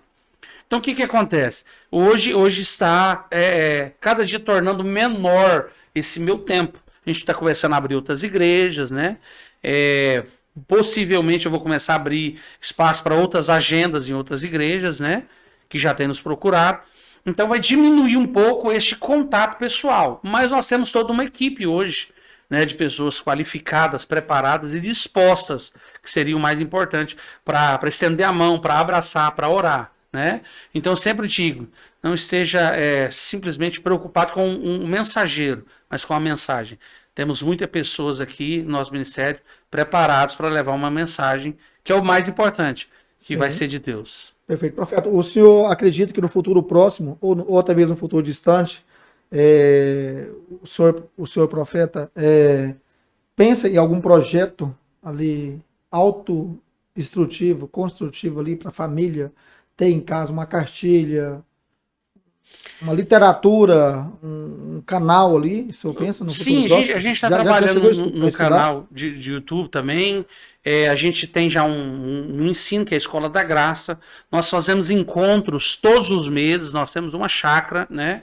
Então nós temos assim uma semana muito movimentada, né? Segunda tem Escola da Graça, terça tem visitas nos lares, quarta-feira nosso culto profético, quinta-feira reunião de intercessores e cultos, né? A gente já está com culto em Montevidéu. Sexta-feira culto de jovens, né? Sábado reunião de mocidade, domingo nosso culto profético. Então, nós temos trabalho de casais, nós temos tarde entre elas, churrasco entre os homens. Então, nos tornamos uma igreja muito ativa, né? Com inúmeras programações, né? Com inúmeras formas de nos divertir e amamos a comunhão, né? Então, Sim. nós temos todo um trabalho, né? Para que possamos viver como igreja, né? Então, todos os dias tem programação. E você pode, né, dia após dia, acessar, né, a Escola da Graça, você pode crescer em conhecimento da graça, e a gente está preparando coisas aí futuras, né, como um canal entre alguns dias da semana, onde vai ter uma palavra, vai ter um ensino, para a gente poder expandir cada dia mais e mais. Fé vem pelo ouvir e ouvir a palavra. A gente sabendo que o ano está acabando, né? Falta aí poucos meses para chegar o Natal, né? O que o senhor acredita que os templos, as igrejas possam contribuir para inúmeras famílias hoje que passam uma dificuldade danada, né? O que a gente tem ali de novo referente o senhor por ser presidente, né? Uhum. Da igreja, por ser o profeta da igreja, a figura-chave do negócio ali da palavra de Cristo ali. O que se espera o profeta hoje, chegando um final de ano, uma data tão comemorativa, né? Que é o Cristo ali, Natal, é uma coisa muito família, e a gente saber que a gente ainda vive num país que a pobreza como um todo ela é muito alta ainda, o índice é muito alto. Qual que é a mensagem? O que o senhor tem para passar para a gente? O que a igreja pode fazer? O que tem sido feito hoje? Eu posso dizer assim, isso não é um pensamento meu, né? Foi algo que eu aprendi ouvindo uma mensagem de alguém que eu julgo ser muito importante pelos seus conhecimentos, né? A fé vem pelo ouvir e ouvir a palavra de Deus. Certa vez um homem disse algo muito importante que gravou no meu coração. Está chegando o final de ano, muitas pessoas estão vivendo dias difíceis, problemas, angústias, decepções, né? E nós temos um trabalho social onde a gente leva cestas básicas todos os meses às pessoas, a gente tenta ajudar a mudar, né, a vida de algumas pessoas. Nós sabemos que nós não iremos conseguir mudar o mundo, sem dúvida, né? Mas podemos mudar o mundo de alguém. Esse é o nosso maior objetivo. O que eu diria? Tenham esperança, do verbo esperançar, né? Uma esperança que age, uma esperança que se move.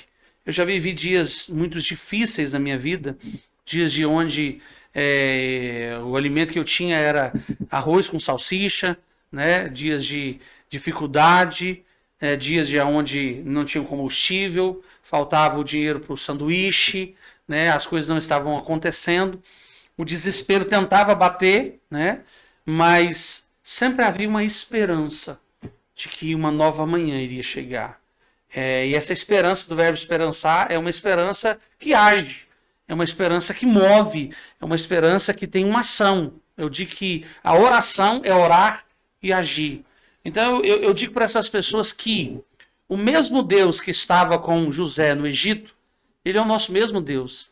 Ele permite circunstâncias adversas, nos leva às vezes para o calabouço, faz com que os irmãos a gente nos lance fora, a gente perde o sonho, a expectativa, sente a dor da rejeição, o sentimento de angústia, de não ter como fluir, de não ter como fazer, de não ter expectativa. E o diabo sempre vai ter uma frase: como você vai fazer? E a nossa esperança não está em nós. Eu sempre digo: não saiba como você vai fazer. A minha maior esperança é pedir para Deus. A nossa esperança está em Mateus 7,7. Pede e recebe. Busca e encontra. Bate e se abre. Pede para Deus. Vai até Deus. Bate na porta. Acredita Deus, né? Em dias melhores. Esteja do lado certo. Esteja do lado do maior, né? Embora o maior, ele é o menor. Ele, sendo rico, se fez pobre para em tudo nos enriquecer. Ele era o Senhor e se esvaziou. Veio em forma humana, né? Para nos mostrar a humildade. Então eu digo que a humildade procede à honra. Da mesma forma, a queda procede, né, à soberba, né? Então mantenha-se humilde, mas acredite que dias melhores virão. Então eu vou deixar essa mensagem para você. Não perca a esperança, né? E saiba quem trabalha por você. O nosso Deus, lá em Deuteronômio, vai dizer que ele permitiu o dia da escassez para ver o que estava no nosso coração. Paulo vai dizer: eu passei por fome, por necessidade, sei o que é ser honrado e desonrado, sei o que é passar frio ou necessidade. Posso todas as coisas naquele que me fortalece. Na verdade, os maiores problemas que a gente enfrenta faz a gente ser especialista em soluções. Todo problema que você está enfrentando hoje vai ser para te qualificar a ser alguém que vai ter resposta para soluções. E todo mundo que tem resposta para soluções, essas pessoas serão enriquecidas. Então o seu dia mal vai passar. A Bíblia diz que as nossas tribulações são leves e momentâneas, mas produzem em nós um peso de eterna glória. Então tenha esperança. Vai passar, dias melhores virão. Porque se você quiser e ouvir ao Senhor, você vai comer o melhor dessa terra. Então a noite vai passar. Como diz uma canção que eu amo muito, né? O choro dura uma noite, mas a alegria, ela vem pela manhã. Eu creio, eu creio. É isso. Perfeito. Choro dura uma noite, mas a alegria virá pela manhã. Esse hino aí, ele é incalável, né? Incalável. Ele é intenso. Sim, a gente pode até chorar. Mas vai ter uma manhã sem que dúvida. Deus vai mudar a nossa sorte. Falando em chorar, profeta, me transmite uma mensagem para pessoas hoje que vivem naquele mundo de depressão, mundo de ansiedade. Hoje vou falar por mim, que já sofri uma depressão aí na pandemia com os meus negócios. Sofri uma depressão que eu achei que eu não ia ser um cara capaz, um cara maduro para administrar o meu negócio naquele momento. E vejo que a depressão, ela não busca só esse segmento de empresarismo como todo. A depressão, ela existe para qualquer profissional, qualquer indivíduo, o modo de dizer.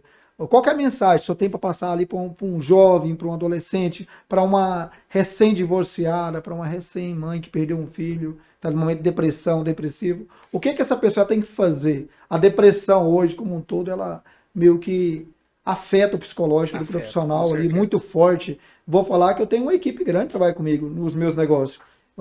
Tem dia que o funcionário está mais lindo do mundo, e tem dia que ele está tão depressivo que às vezes a gente acaba sendo um psicólogo para ele ali, às vezes a gente acaba deixando ele sair até um pouco fora da sua carga horária para ir embora, porque realmente essa pessoa, ela não, às vezes é a falta de Deus ali, a falta de buscar o Cristo ali, de ter um ensinamento.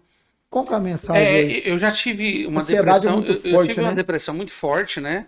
E nessa depressão eu só acreditava em uma coisa: que Jesus poderia mudar meu quadro. Né? Aqueles que acreditam que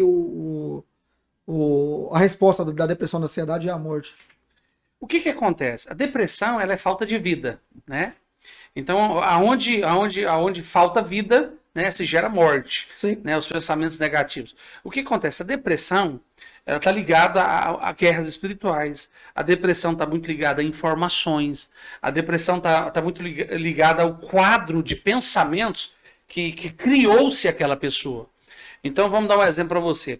A pessoa coloca a sua expectativa só em uma pessoa. Conheço inúmeras pessoas e os casos maiores de depressão são relacionados a uma perca do marido, a uma traição, ao marido que abandonou, a um filho, a uma rejeição. Então, a mente da pessoa, ela se enclausula, né? E a Bíblia fala assim, o meu povo está sendo destruído porque lhe falta conhecimento.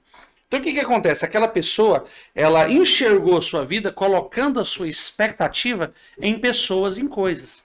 Então, o que acontece? Ela está sentindo uma dor porque ela não consegue enxergar nada além daquilo ali. Então, de fato, o que ela precisa? Ela precisa aliviar aquela dor, né? E há muitos estágios de suicídios que as pessoas pensam, a única coisa que me resta é tirar minha vida. Se eu tirar minha vida, vou resolver esse problema. Só que isso também é o resultado das pessoas não encontrarem verdadeira vida. Então, as pessoas elas querem viver sem Deus. Ou então ter um relacionamento, às vezes, muito superficial. Ou então não permanecer crendo que Deus vai mudar o quadro dela. Eu tinha Jesus, eu estava dentro da igreja com profunda depressão. Houve um tempo de perseverança onde eu acreditei que Deus iria mudar o meu quadro. Então o que eu diria para essas pessoas? Permaneçam em Jesus. Lancem menos expectativa em coisas que não podem supri-las. Quando a gente olha para um peixe fora d'água, ele morre. Uma planta fora da terra, ela morre. Deus fez o homem do pó da terra, mas soprou nele o espírito, fôlego de vida. A essência do homem não é a terra. Então, quando o homem passa a buscar coisas que estão somente na terra, olha o tanto que é poderoso isso. Quando você vai ver o livro de Eclesiastes, o livro de Eclesiastes é o livro da velhice de Salomão. E Eclesiastes vai narrar uma história depressiva. Quem lê o livro de Eclesiastes, não tiver cuidado, fica até depressivo. Eclesiastes vai falar o seguinte, olha, o que aproveita o homem é ser sábio, que de repente depois se torna sábio, vai morrer o tolo e o sábio, e ninguém vai lembrar do sábio do tolo. Quem morreu? Quem se fala mais em Michael Jackson? Quem se fala mais em pessoas que morreram no ano passado? Artistas famosos. Né? Existem pessoas, né? Inclusive, eu estava orando, eu vi alguém famoso, né? Morrendo, e o Senhor me levou a orar pelo Pelé, né? É interessante isso que eu estou falando aqui. Mas, o que acontece? Eclesiastes vai dizer isso. O que tem debaixo do sol? De um homem comer, beber, dormir, trabalhar. Depois ele junta tudo e dá para outro que nunca trabalhou. Tudo é vaidade, é correr atrás do vento. Eu tive tudo, eu tive dinheiro, eu tive mulher. Vi que tudo é vaidade. Tudo debaixo do sol é vaidade. Eclesiastes vai contar algo muito poderoso. Tudo debaixo da terra é vaidade. Mas ele ensina algo que ele não fala, mas eu entendi. Quando você busca algo que é acima do sol e das estrelas, tudo aqui embaixo começa a ter sentido. Porque Cristo é vida. E aonde Cristo está, vida se manifesta. O nada tem tudo. Né? As coisas se tornam prazerosas sem explicação. Você acorda e você tem alegria, você tem vida e você não sabe explicar, porque nada mudou. Mas vida entrou dentro de você. Paz que excede todo entendimento entrou dentro de você. A ociosidade não é um problema para você. Então eu digo, eu afirmo, eu creio. Cristo é a resposta. Jesus é a resposta para a humanidade. Então o que eu digo para as pessoas? Creiam em Cristo. E permaneçam acreditando que Ele vai mudar a sua sorte. Assim como um dia eu tive a depressão e eu continuei deprimido dentro da igreja. Mas eu dizia, Senhor, o Senhor pode. O Senhor pode tirar essa depressão. O Senhor pode me dar a vida. Eu não vejo vida. Eu não vejo alegria. Mas eu sei que o Senhor pode me dar ânimo. Eu preciso crer. Eu não me via, né, suicidando. Eu não acreditava nisso. Eu acreditava em Jesus. Eu acreditava que era um teste. Então é um chamado. Pare de colocar sua expectativa em pessoas, em coisas, em dinheiro, em fama, em amigos. Aquele junto de pessoas me excluiu, agora fico depressivo, fico em casa, eu não quero ver nada, não quero ver ninguém. Por quê? Porque fui rejeitado. Existe algo muito maior, acima das estrelas. O nome que está acima de todo nome. Volte-se para Deus. Ele vai ser, sim, o pão da vida, né? Ele vai ser o ar, ele vai ser a água. Quem beber dessa água não terá sede. Se fará nele uma fonte a jorrar para a luz eterna. Eu estou em depressão, eu não vejo saída, só trevas. João 8,12. Eu sou a luz do mundo. Quem me segue não andará em trevas. E isso é muito importante. Está depressivo? Eu te pergunto, você está disposto a seguir a Jesus? Muitos querem somente a mão. A cura, né? A mão, mas não querem a face. Quem me segue não andará em trevas. O que eu diria para essas pessoas? Siga Jesus, permaneça em Jesus, permaneça crendo, porque Ele vai mudar a vossa sorte.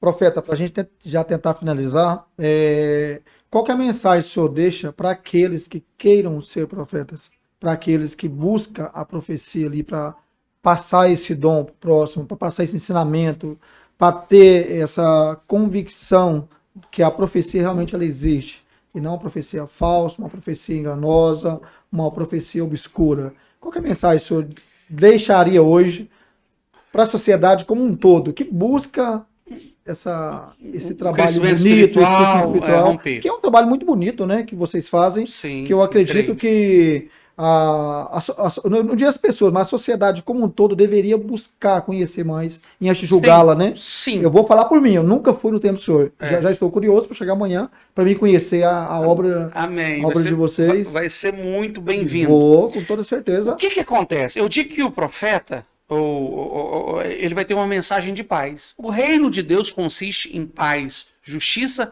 e alegria no Espírito Santo. A mensagem que vai ser passada para você vai produzir paz? Vai produzir condenação? A questão do profeta, o que acontece? É um chamado dado por Deus. Aquele que almeja o episcopado, excelente obra almeja. Então, eu não diria para a pessoa buscar ser um profeta. Eu diria para a pessoa buscar saber o que Deus tem para a vida dela. Tem gente que quer ser mestre na palavra. Deus chamou para ser profeta.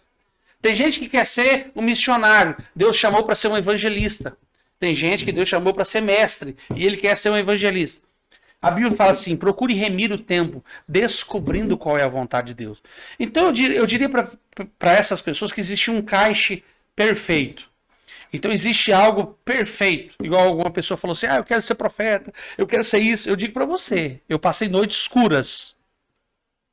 Eu passei noites dolorosas. Eu tive experiências horríveis e tristes.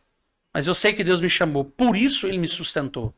Então não queira estar onde Deus não quer que você esteja.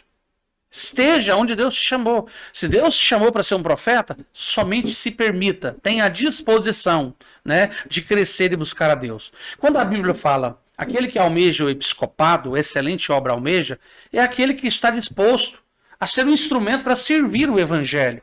Marcos 8:35. Quem perder a sua vida por amor a mim e do evangelho, receberá a vida. Então, perder a sua vida por amor a Cristo e o evangelho implica-se em renúncia, implica em obras, porque a fé sem obras ela é morta. Eu diria para essas pessoas, se relacione com Jesus e vocês terão intimidade suficiente para eles colocarem essas pessoas aonde Deus quer que elas estejam. Tem pessoas que vão querer ser profeta, mas Deus deu um dom para eles apacentarem. Existem pessoas que eles querem ter alguma ação no corpo de Cristo e Deus chamou elas para serem prósperas e ajudarem financeiramente a igreja. Existem pessoas que Deus entregou talentos e dons para agirem no louvor, no teatro, no evangelismo, nas ruas. Então simplesmente entrega o teu caminho ao Senhor, confie nele e o mais ele fará. Perfeito. Profeta, quero agradecer, viu, o senhor por ter vindo nesse bate-papo, nesse ensinamento, né, voltado na palavra de Cristo. Acho que a sociedade como um todo, igual volta a dizer, ela tem que conhecer um pouco o lado da profecia, o entendimento da profecia. E é uma coisa muito gratificante ter o senhor aqui. Espero mais vezes a gente ter esse bate-papo. A gente quer interagir mais, conhecer mais o trabalho do senhor, quebrar mais tabus de agora para frente. Eu quero também agradecer, né? Aproveitando a oportunidade, eu quero, né, por exemplo, dar um comentário a respeito disso. Vai lá saber o que é, sim, né? Vai lá saber como funciona, vai conhecer, antes né, de você julgar. A nossa igreja ela é alugada, eu alugo um salão, né, um espaço de eventos, e esse local é preto. O local todo é preto, porque eu alugo o salão, ele não é meu, né? Então, se você imaginar o tanto de críticas, você vai lá naquela igreja, as paredes é tudo preta, né? Não teria nem como você pintar todas as vezes que for. Não, você imagina, né? Como as pessoas são, de certa forma, sem informação. Muitas pessoas falam assim, por que o senhor usa só preto? Eu uso muita roupa que não é preta, né? Mas geralmente eu uso preto porque eu sou gordinho. E a roupa preta emagrece você um pouquinho. Você tá me entendendo? Sim, sem dúvida. É? Então, assim, eu uso um sapato branco todas as vezes que eu vou pro culto, porque ele é muito confortável. Se você imaginar o tanto de críticas que eu ouvi, né? Referente à Referente cor da roupa, a cor do da igreja. calçado. A igreja eu aluguei, né? E tá lá preta, não foi eu que pintei. Então, vem conhecer o que eu prego, né? Ouviu falar, porque fulano falou, porque Beltrano, porque, escuta, na boca dos fariseus, Jesus tinha demônio. Então vem conhecer, né? E depois, se você acha que deve julgar, julga. Só que Jesus olhou para uma mulher pega em adultério. Ele diz, qualquer dentre vós que não tiver pecado, atire a primeira pedra. Ninguém pôde fazer isso, porque ninguém estava apto a julgá-la. Pare de julgar, essa é a mensagem. Mas vem conhecer o nosso trabalho, né? Vem saber como que a gente faz, vem saber o que a gente ministra, vem saber o que a gente prega. A gente prega Jesus, a gente crê em Jesus, a gente crê no amor, a gente crê na santificação, a gente crê na mudança. Tudo isso, não por força nem por violência, mas pelo meu espírito. Então, muito obrigado. O não, eu já tenho. Mas hoje, mais importante do que o não, eu tenho dele o sim e o amém. Deus abençoe, né, as suas empresas, seu trabalho, este local, esse ambiente. Que Deus prospere a vida de vocês, dê paz, que o Espírito de Deus possa conduzi-los às águas da fonte da vida, explodir em milagres. Eu creio que vocês podem viver o melhor dessa terra. Agora se lembre, eu não prego religião, eu prego Jesus. Vá para Jesus, Ele é vida e vida eterna. Amém. Deus abençoe. Tamo junto, um grande abraço. Obrigado. A todos vocês, em nome de Jesus. Podcast. Pessoal, então é isso. Esse foi mais um episódio, né, do nosso podcast, Não Já Tenho. E obrigado, não se esqueçam de se inscrever, deixar seu like e deixe lá o seu comentário, é muito gratificante pra gente. Obrigado.